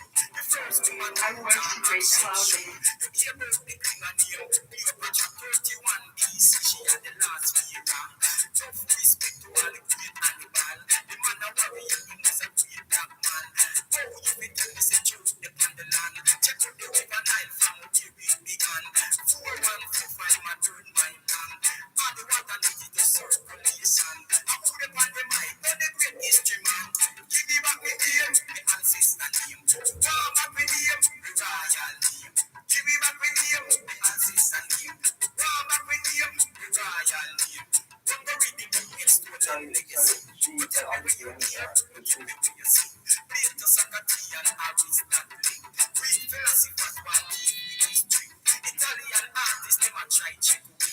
Leonardo da Vinci, Raphael Santi. Michelangelo, non composment. And him draw the picture with Jesus on it. 1509, that is precisely. King James version of mental slavery. 1611, that I think given. Revelation, read carefully.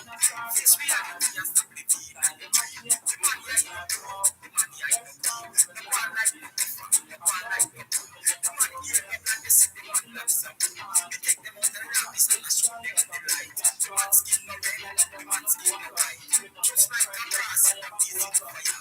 They bring the chicken to it like a drum on the top. Me now remember me a fight as one to the top. I go for bitch and this, I'm Mona Lisa.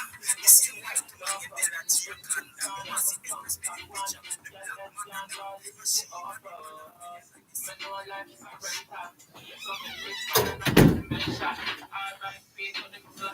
Yeah, man. That is the man, history man himself. Beautiful. Yes, lovely history. Lovely, lovely. As we move on. You know, Ethiopia is so unique. Ethiopia doesn't use the same calendar like what we use over here. The calendar we now use is called the Gregorian calendar. That's named after Pope Gregory. So the Ethiopians use a different calendar. And in their calendar, the Ethiopian calendar, Ethiopia is 7 years behind this calendar that we use here. So now is what, 2021 in Jamaica, or most of the West, it's 2021. In Ethiopia, it's 2014 now, according to their calendar. The Ethiopian New Year is September, when their year starts. And as you know, our New Year is 1st of January.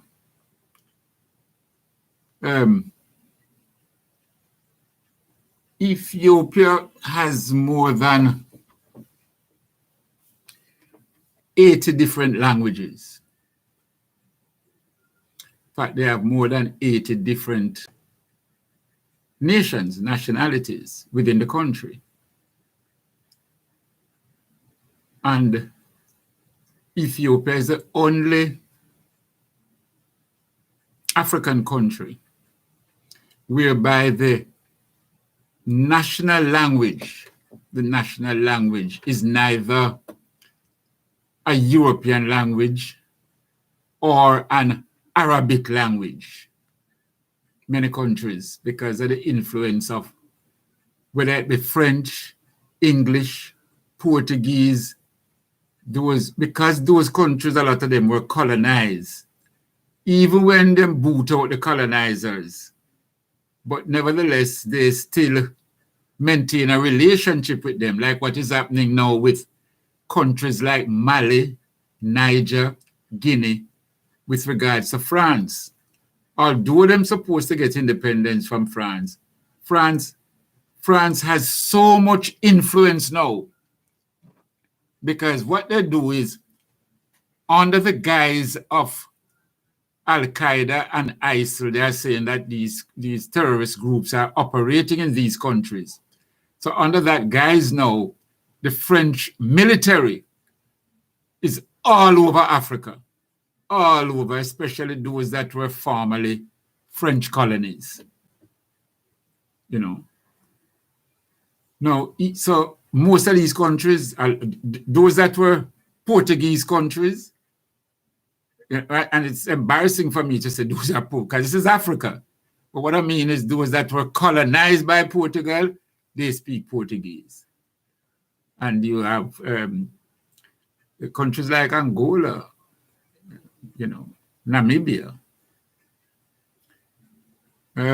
Those that were colonized by France, like I said, Niger, Guinea, Mali, Cote d'Ivoire, and so on, the French influence is there, and the French, they speak a lot of French. And not to mention the English, those that were colonized by the English now, like Ghana, you know, Nigeria, parts of Nigeria, and so on, they speak a lot of English. I say that because Ethiopia never got through that era of colonization now. They speak their languages, they do not speak any European language. When I say, I may know the language and communicate, but to say as a national group, no. They are the only African country that speak neither the European tongue nor the Arabic tongue, you know. And these are just some little things that with the Ethiopians, that they are, you know, proud of their independence and so on. Their time factor is also different, you know, because they tend to measure a day as a day. In other words, from morning till evening, that's a day. Now, like how we say, well, you know, from midnight to night, right round the clock and so on, the whole day, the whole rest of the night, the whole day and part of the night again, that constitutes a day. No, Ethiopia. It's much different. Much different. You find my youth? Salaman Malango. Can you hold on? Yeah, man. Move to it for a minute.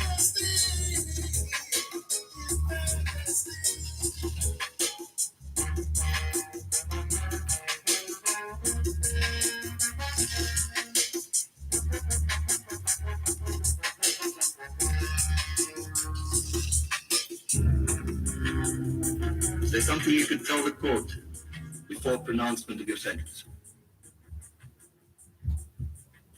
All we want is freedom. That's all we want. Freedom. Freedom for children to learn. Freedom for men to work. For mothers to love. For a nation to grow. That's all we want. Equality.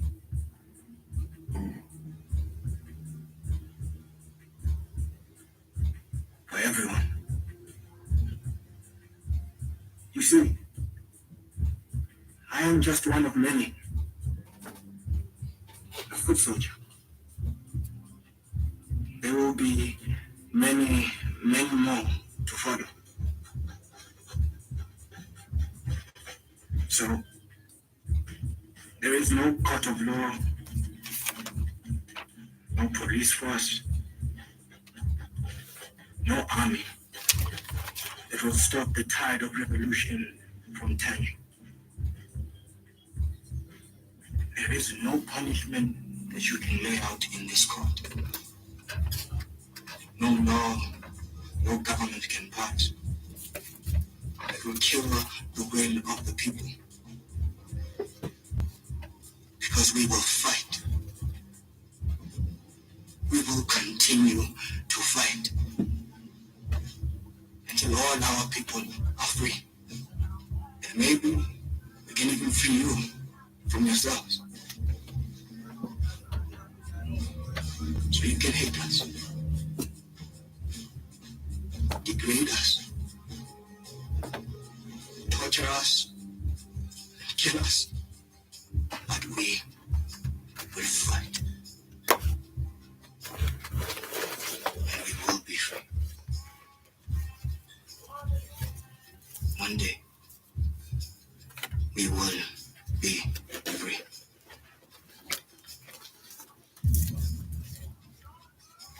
Amanda!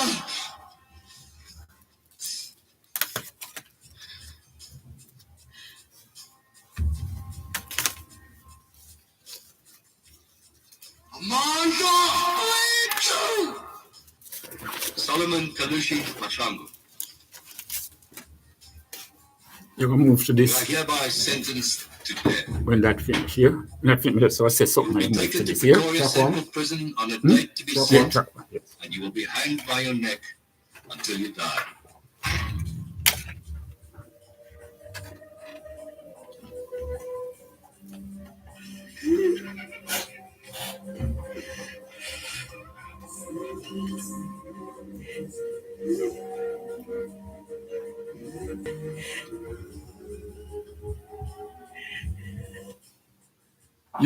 You don't give Solomon Malongo no state funeral.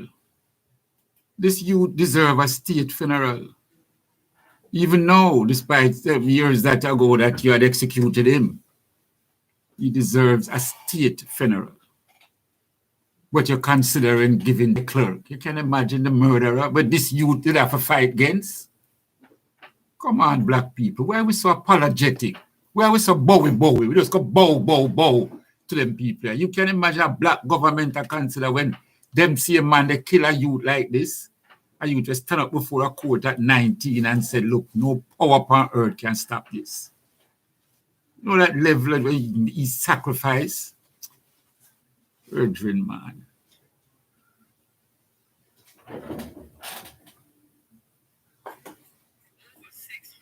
Enslaved people from Portland, St. Thomas in the east, St. Thomas in the Vale, now part of St. Catherine, Manchester, St. Elizabeth, Trelawney, St. James, Hanover, and Westmoreland were tried and sentenced in civil slave courts and courts martial for their role in the 1831-1832 Emancipation War in Jamaica. Let us recall some of these heroes and heroines who bought our freedom with their blood, sweat, and tears. Recall them. Recall them. Recall them from Portland. Solomon Atkinson, Death. Joseph Curry, 300 lashes. Alexander Simpson, Death commuted to transportation. Lambert Taylor, 300 lashes. Henry Betts, 100 lashes and transportation. Robert Markland, Death. William Sherwood, Death. Richard Buckley, Death.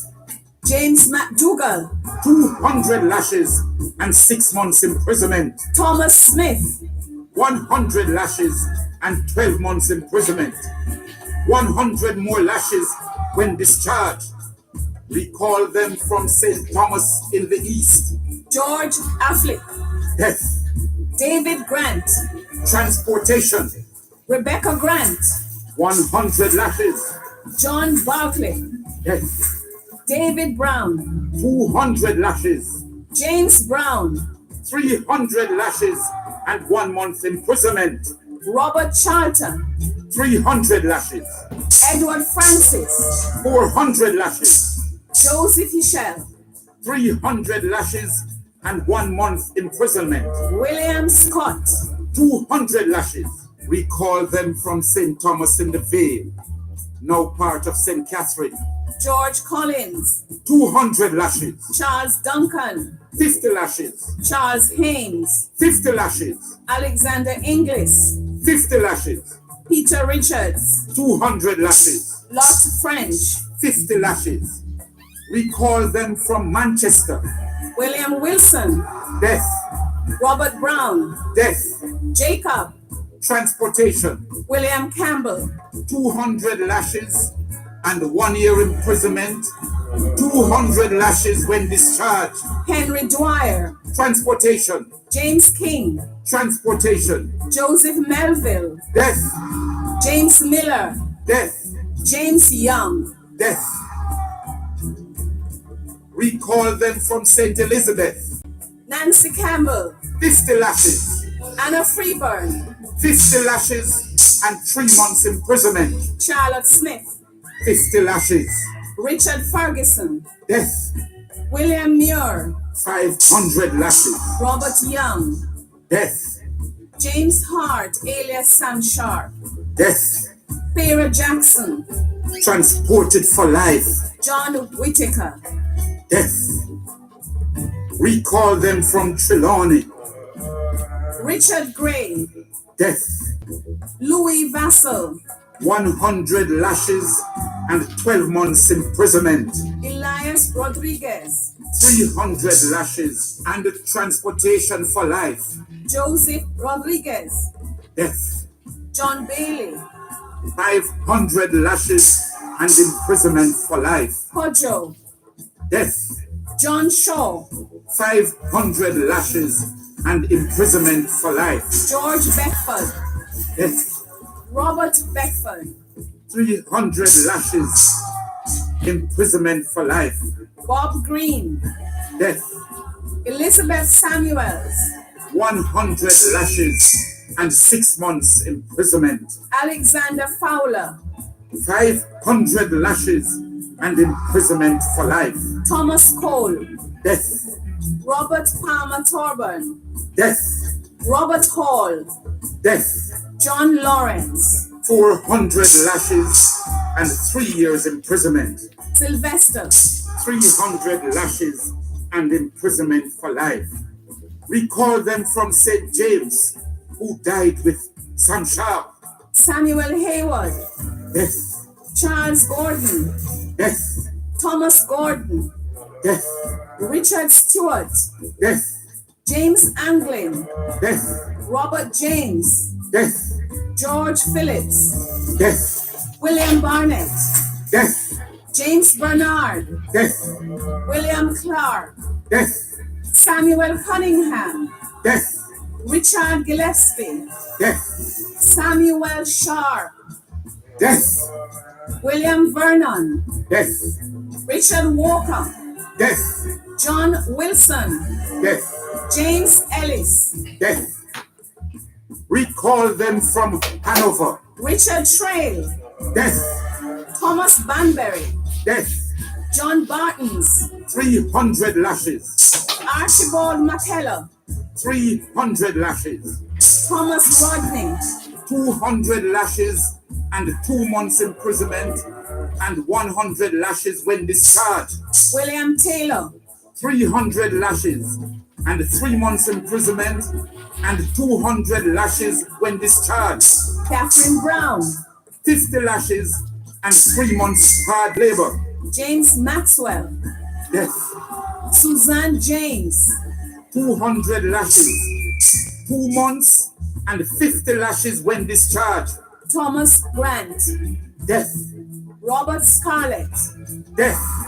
John Lightfoot, Death. Daniel Felwell, Death. Recall them from Westmoreland. Edward Harfner, Death.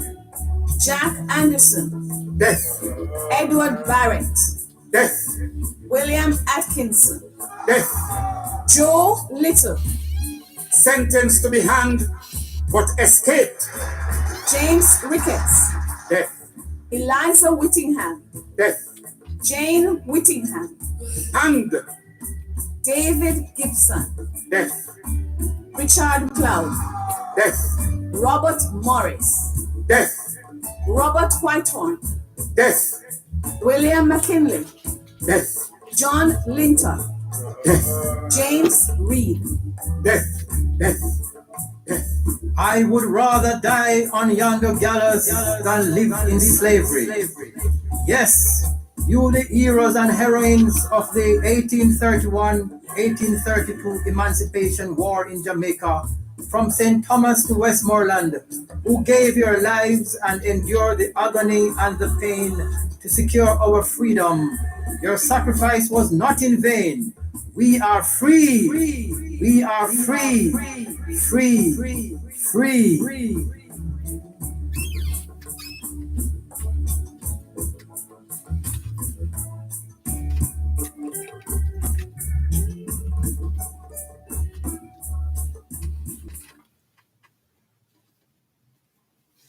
Yeah, man. And to know that you don't want to teach this in the schools, you don't want these names to be called. Huh? Well, no, you may have heard me mention Solomon Malango quite often, just to remind you that,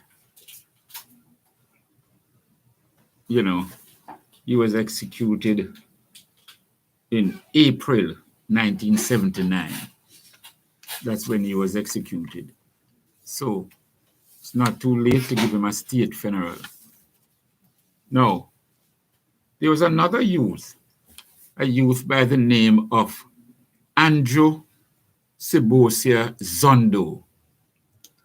Andrew Sibosia, Sibusio Sibosia Zondo, Zondo. He too was 19 when he was executed. And I'll just tell you his words. Well, his words, no, we get his words from his father, when his father last visited him on the 8th of September, 1986. So Solomon Malango at 19 was executed in 1979. Andrew Zondo was also 19, was executed in, his father visited him on 8th of September, 1986, and he was executed on 9th of September, 1986. This is what Andrew Zondo said to his father. So by next week, I will be visiting Botha, and I'll squeeze his neck 7 a.m. I'll be executed. I'm going home. Hey, Baba, I'm very happy. I know you didn't tell me anything wrong. You must go on preaching. You preach the truth. I did my duty, Baba. I did it well. Do you not think so? His father replied, you did it very well indeed, my son. I feel proud to be your father. And so Andrew Sibosea Zondo, 19 years old, those words were said to his father and his family on the 8th of September 1986. And on the 9th of September 1986, Andrew Zondo, Lucky Payne, and Sifo Zulu were executed by the white South African government. You must remember them. These were young youths, but they went out and fought on the liberation struggle. Yes, greetings and blessings, greetings. Yeah, man, you're speaking. Go ahead, my brother.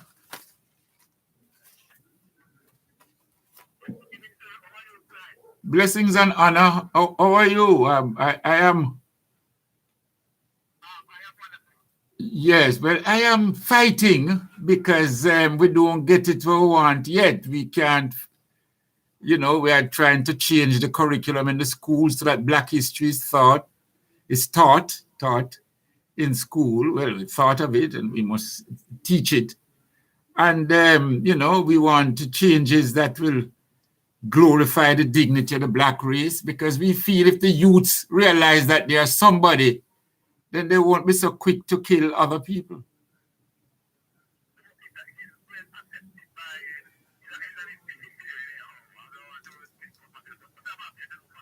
Yes.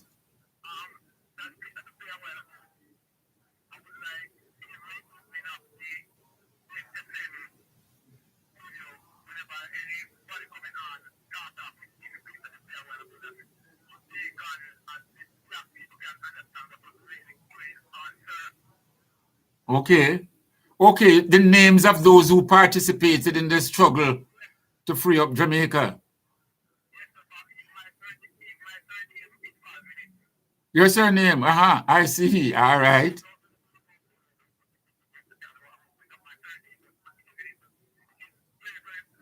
Then why you not proud of it? Why you not want to mention it? Proud of it, my brethren? What do you mean if your ancestor participate in such a great war? All right, take my time. All right. Take it time. All right.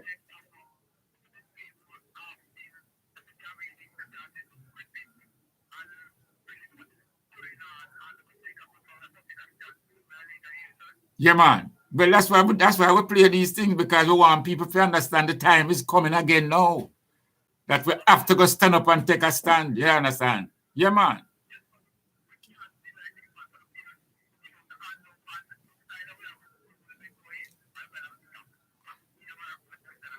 Yeah, man. I appreciate what you have said. Tell me now, what you think of the state of emergency with them bringing?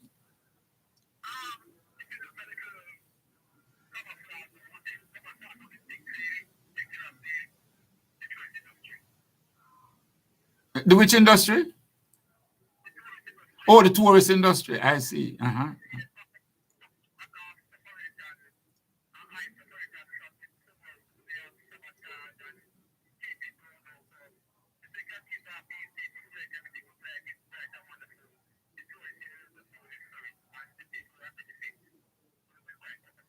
Okay. Yeah, man. Well, thank you, my brother, and we will continue to play that clip, and we'll continue to take.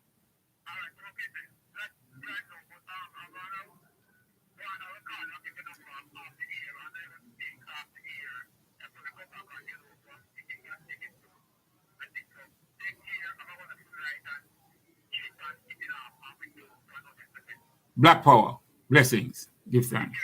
Irie, very good.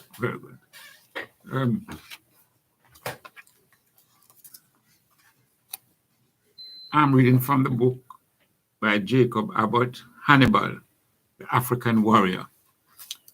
Go, said Hannibal to the commander of this detachment. Pass the stream, advance to the Roman camp, assail the guards, and when the army forms and comes out to attack you, retreat slowly before them back across the river. The detachment did as it was ordered to do. I'm reading this to show Hannibal didn't just defeat Rome just so, he had to add strategy to defeat a powerhouse like Rome, So I'm just mentioning this little part, just a little part of the book here where he says he sent his detachment, go across the river, take them off guard, attack the guards and so on. And then when they decide, when you see that is a small part of the army, they're going to come after you with all of them muscle. You're going to retreat back across the river. They're going to cross the river and come, and we'll be waiting in ambush. So Hannibal says, go, said Hannibal to the commander of this detachment. Pass the stream, advance to the Roman camp, assail the guards, and when the army forms and comes out to attack you, retreat slowly before them back across the river. The detachment did as it was ordered to do. When they arrived at the camp, which was soon after break of day, for it was part of Hannibal's plan to bring the Romans out before they should have had time to breakfast. Say, pull them out before them eat, and so on. Before they had breakfast. Sempronius, at the first alarm, called all the soldiers to arms, supposing that the whole Carthaginian force was attacking them. That's another thing now. Carthage, where Hannibal is from, that is North Africa. Place was called Carthage before it changed up to Tunisia and them named it now. Yes. They thought that the whole Carthaginian force was attacking them. It was a cold and stormy morning, and the atmosphere being filled with rain and snow, but little could be seen. Column after column of horsemen and of infantry marched out of the camp. The Carthaginians retreated. Sempronius, that is the Roman general, was greatly excited at the idea of so easily driving back the assailants. And as they retreated, he pressed on in pursuit of them. As Hannibal anticipated, he became so excited in the pursuit that he did not stop at the banks of the river. The Carthaginian horsemen plunged into the stream in their retreat, and the Romans, foot soldiers, horsemen together, followed on. The stream was usually small, but it was now swelled by the rains which had been falling all the night. The water was, of course, intensely cold. The horsemen got through tolerably well, but the foot soldiers were all thoroughly drenched and benumbed. And as they had not taken any food that morning and had come forth on a very sudden call and without any sufficient preparation, they felt the effect of the exposure in the strongest degree. Still they pressed on. In other words, them not eat, them not ready, and the river very cold, woolly rainfall, so them body a shiver.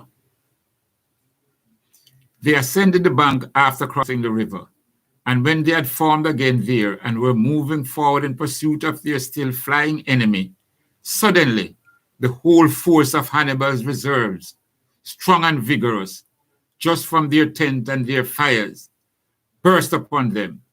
They had scarcely recovered from the astonishment and the shock of this unexpected onset, when the 2,000 concealed in the ambuscade came sallying forth in the storm and assailed the Romans in the rear with fitful shouts and outcries. All these movements took place very rapidly. Only a very short period elapsed from the time that the Roman army, officers and soldiers, were quietly sleeping in their camp or rising slowly to prepare for the routine of an ordinary day before they found themselves drawn out into into battle array some miles from their encampment and surrounded and hemmed in by their foes.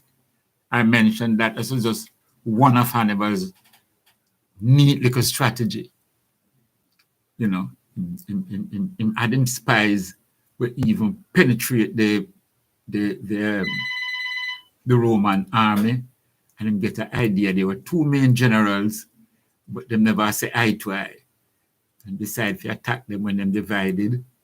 You know, strategy, him attack before them even eat. Him attack them cross the river, send some man cross the river. Then when the army them wake up and realize that they have been attacked now, them jump up and I run them down now. And I come back across the river and him have him man them in ambush, brethren, and just massacre a portion of them. Yes. So, like what the brethren had called earlier on and said, look, I am the family of Hannibal. I thought it best that him understand how, you know, how wise and how cunning the Carthaginians and the son of Carthage were.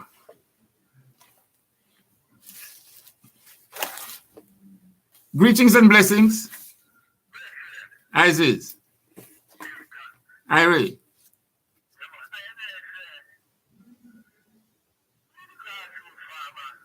Yes.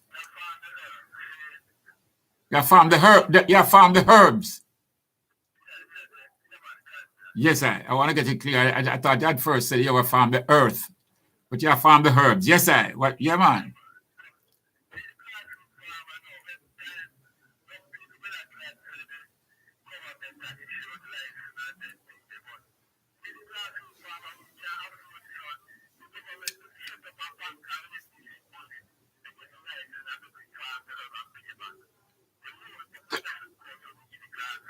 No, I'm not for lending with the money I make with buy. Just abandon the money. Just abandon the money. You know, we don't have to pay no money to get license. We don't pay with the button blows and the lockup and the brutality and many of I and I will suffer all them in the 60s and 70s and so on. We don't pay already. We don't have to pay a cent more. In Antigua, the first license they gave out in Antigua to grow ganja was given to the Rastafarian community. The Prime Minister Prime Minister Gaston Brown says, look, man, for where Rasta go through, you deserve the first license. No, we don't need to borrow. No, we're not borrowing no money and then that will put we in a depths. I know them people are haggish and stay. When we in a debt, now them come seize we land and see. You understand what I mean? No, them for just know so them forgive Rasta the right. You know, and we don't pay no money for no license now. We pay money for license for. No. Yeah, man. So we're going to continue to agitate for that. So our farmers in St. Elizabeth, Westmoreland and so, yeah, man, make we put hands on our together, brethren. If we stand up. That is one of the issues we're going to discuss with Horace Chang when he meets with a group of Rastafarians on the 9th of December.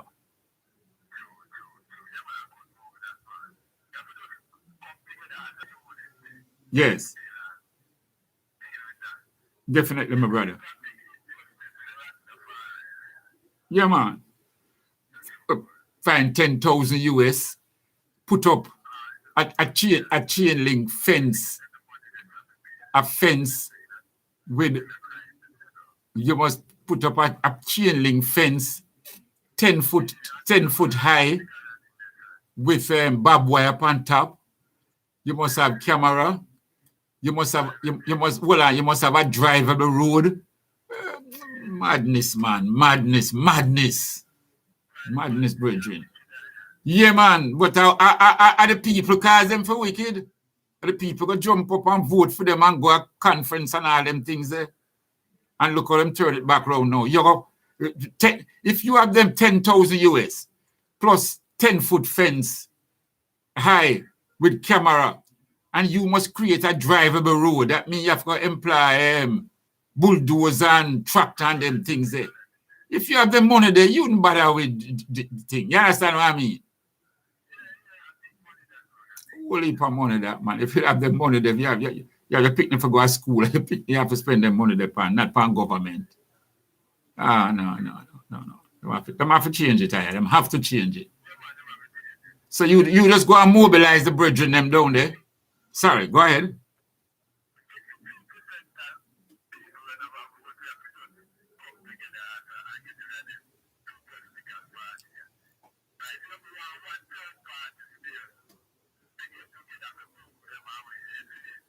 Yes.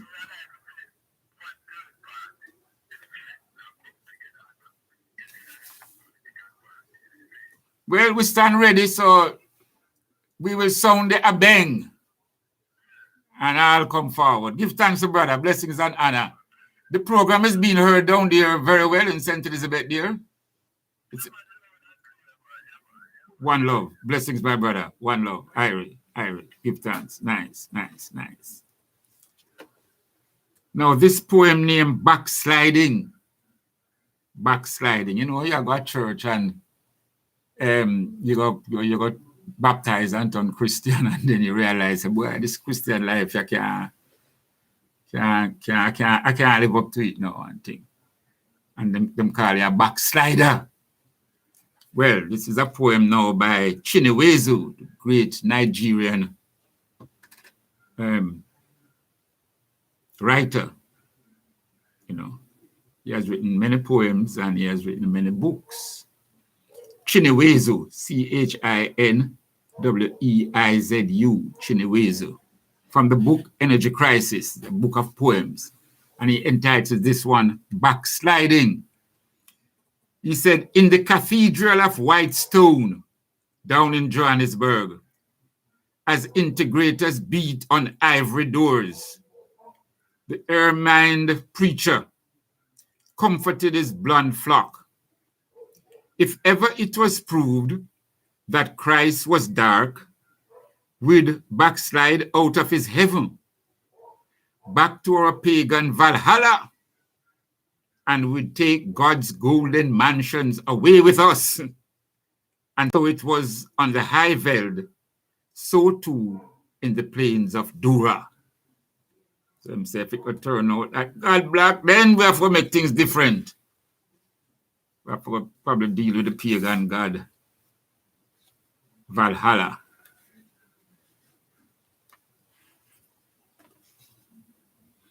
And he has a next poem here where he says, originality. He says, he who must do something altogether new, let him swallow his own head. Extreme originality.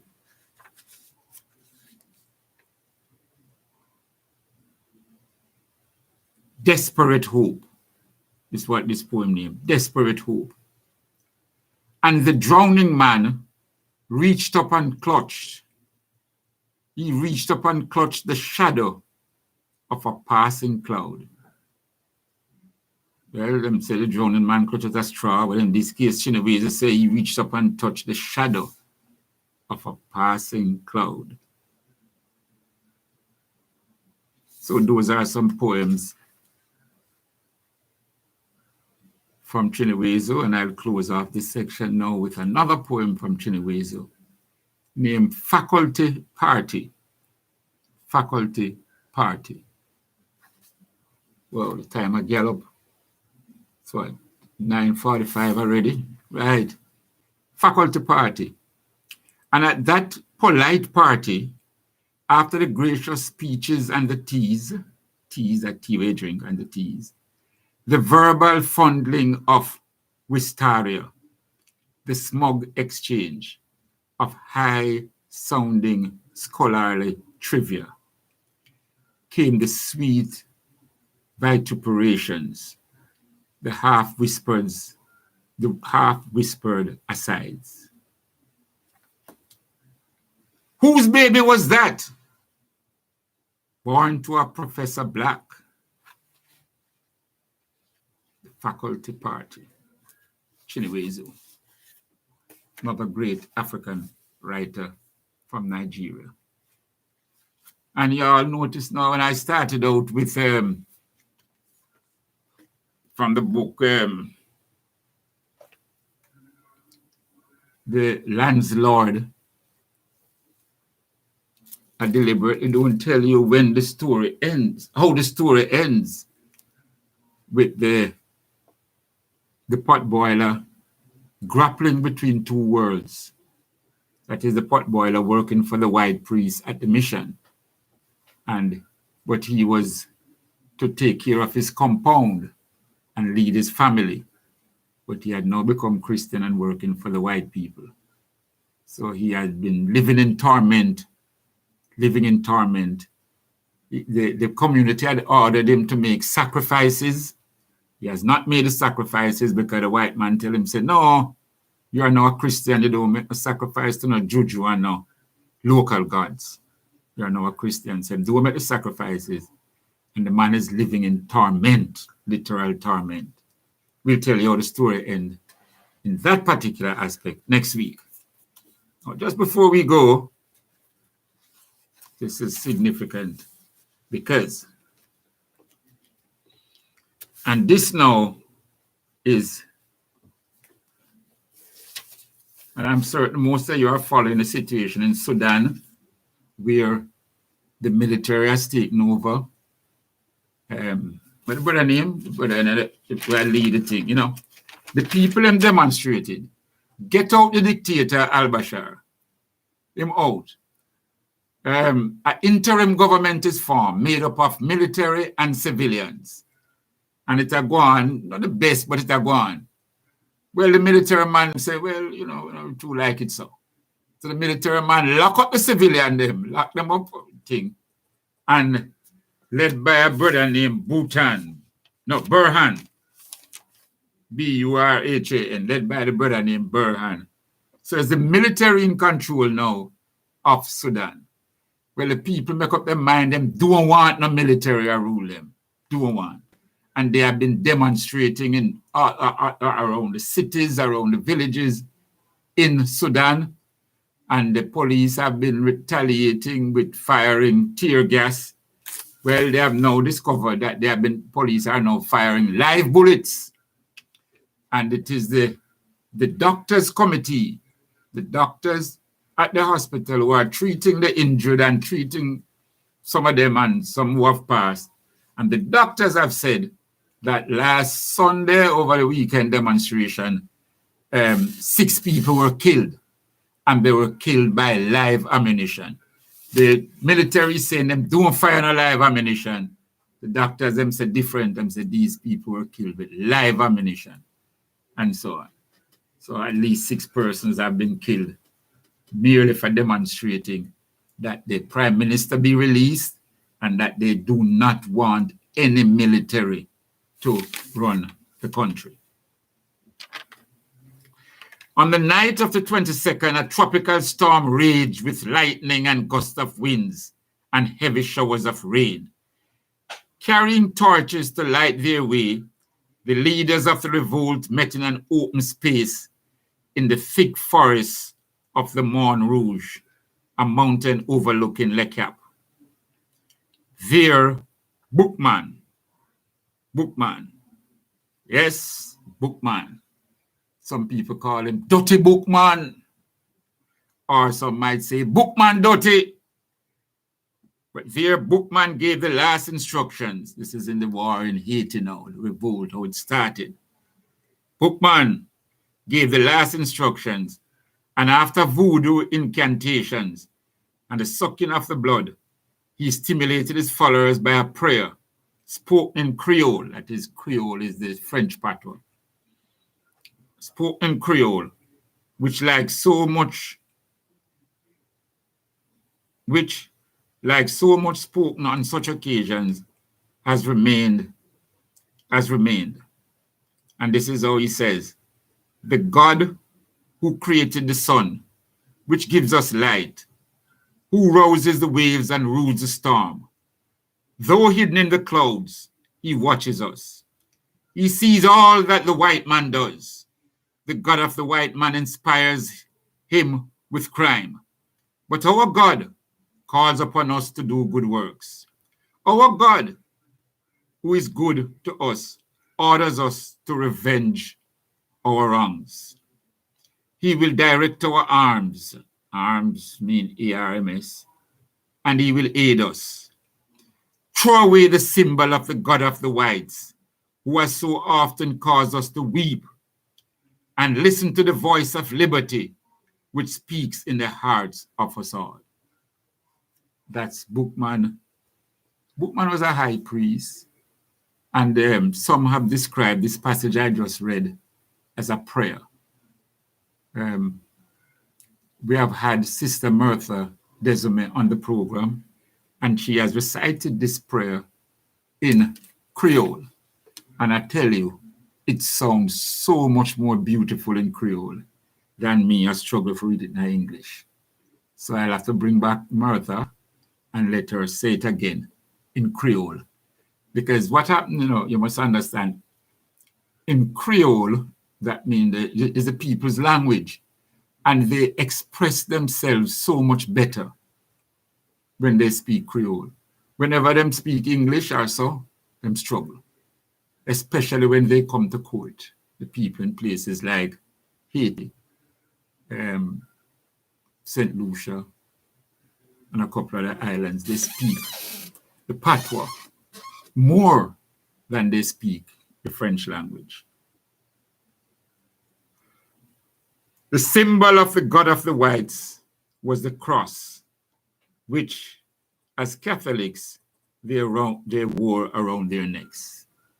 So when he said, throw away the symbol of the God of the Whites, he's speaking of the cross, which so many of you all wear around your neck. So that's from the Black Jacobins, written by C.L.R. James, that we take that passage. There's a little poem that I can't read all of it, but it's written by a brother, John Robert Lee. He now lives in St. Lucia. That's where I saw him last. And but he lived for a while in Jamaica. He worked in Jamaica. I think he used to teach at KC at one point. He had graduated from the school, Edna Manley College, and so on. So he writes this poem. It's a long poem, but I'll just read a little part of it. And he entitles it The Prodigal by John Robert Lee. And for those on the campus from St. Lucia, and so I know you know him quite well, because even from him was in Jamaica here. He used to organize plays, him choreograph plays and all of that at some of the schools that he taught at. Brilliant brother, brilliant mind. And he says, the prodigal, and he quotes from Luke. He says, and when he came to himself, and I think you all know the story of the prodigal, when he came to himself, that is in Luke 15, and so on. He says, Father, do you hear, you all, the brittle barking ghosts of dogs down Sanssouci? Do you hear, you all, the brawling bollums up and down the village streets? This night is hot wind, which is bringing fear deep inside the bowels. Do you hear, you all, the breaching breakers which are falling heavy on the coffins of the land? Do you hear, you all? And now, in the dark, the sailor was wrecked on his own reef. The house with light is his father's. In the morning, the hills grow light. The dark clouds take fire. The fine rain washes all before. The fisherman returns laden to the shore. The nets are full of fish. He brings home the sun. Father, do you hear, you all? My soul sings with light. Do you see, you all? Light dances before my eyes. Kill the fat cow. Light up the place. Pass the kochi. Oh, son, as young as my morning's memory, I ask nothing. I want nothing. I expect nothing. I accept everything. Do you hear, you all? I give thanks continually. Do you hear, you all? Do you hear? Without the Father, all is pain. I have come to the eye of the storms. I seek nothing. I accept everything. The peace of the earth is with I. Give thanks continually. Do you hear? Do you hear? Do you hear it all? So, brothers and sisters, we give thanks. And as we prepare to move out of here, thanks for all those who joined in. Thanks for all those who called. And remember, Solomon Malungu, and we had another one tonight, Andrew Zondo. Andrew Zondo, executed in 1986. He too was 19 and a freedom fighter. So we moved on. Thank you. Bitter sugar, Brother Miguel Lorne. And we will close. Because this is what we all want to see.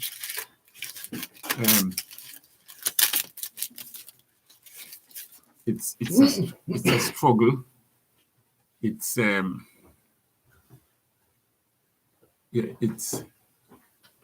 But it means so much to many of us.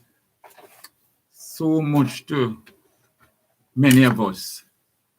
You know, we want a brand new Haiti.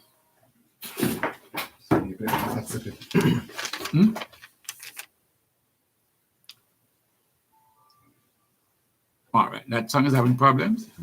Okay, all right. That one is the engineer tells me it's having problems. So we're gonna find one that we hope don't have any problems.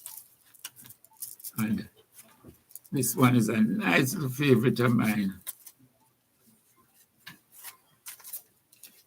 Little youth goes out to get work. Sometimes these are the answers that they get. These are some of the answers certainly I got. So we'll move forward.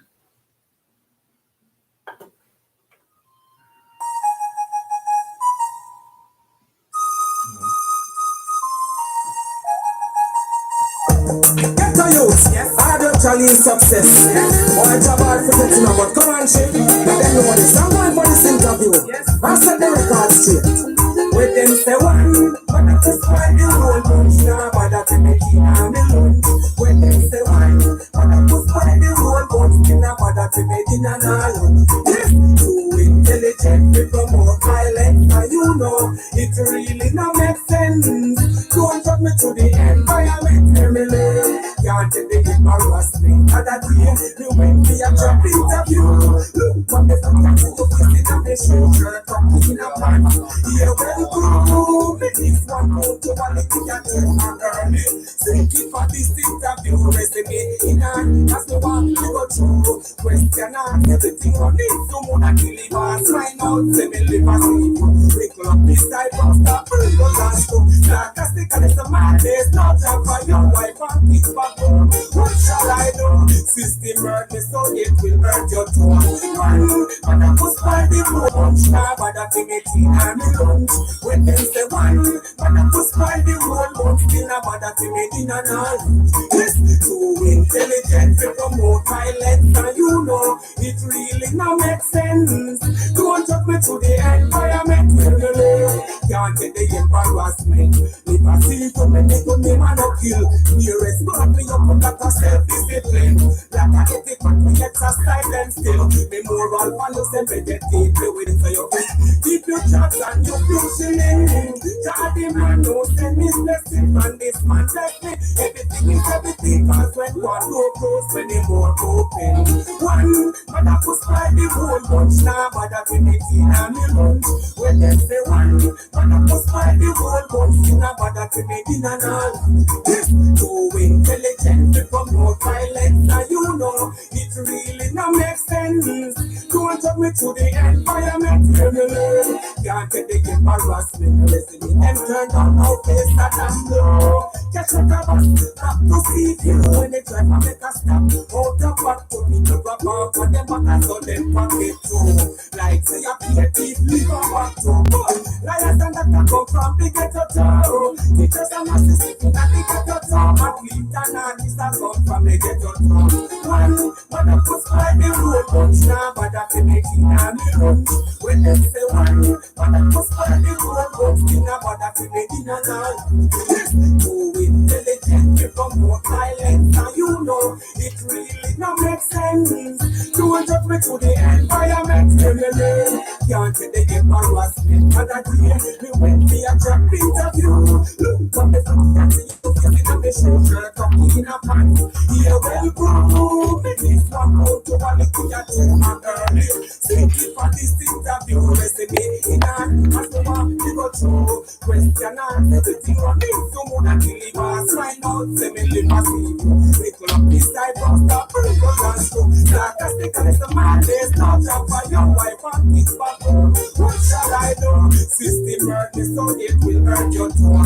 Man, I must find the whole bunch now, but that's a meeting and the lunch.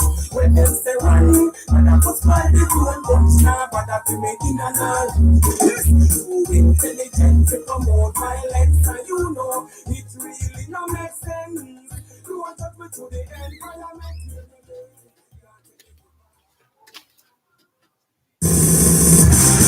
You're simply the best.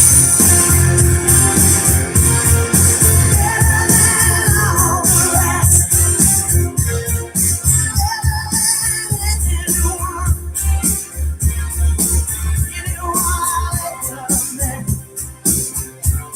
You're simply the best. Hello there. Hello there. Yes, indeed. This is the prophet, Reverend Mark Stewart, inviting each and every one of you to join us for war.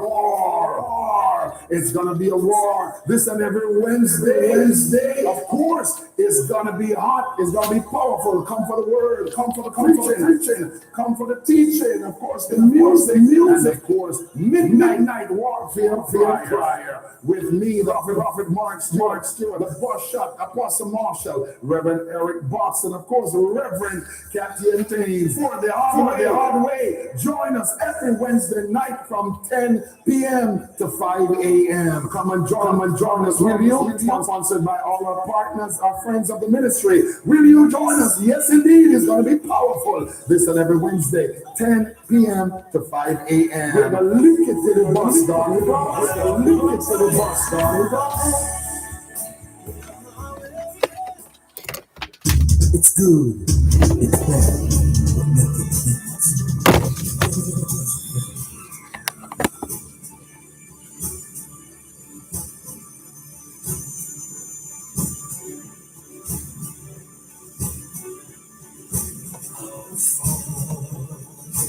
Who art in heaven, hallowed be thy name, thy kingdom come, thy will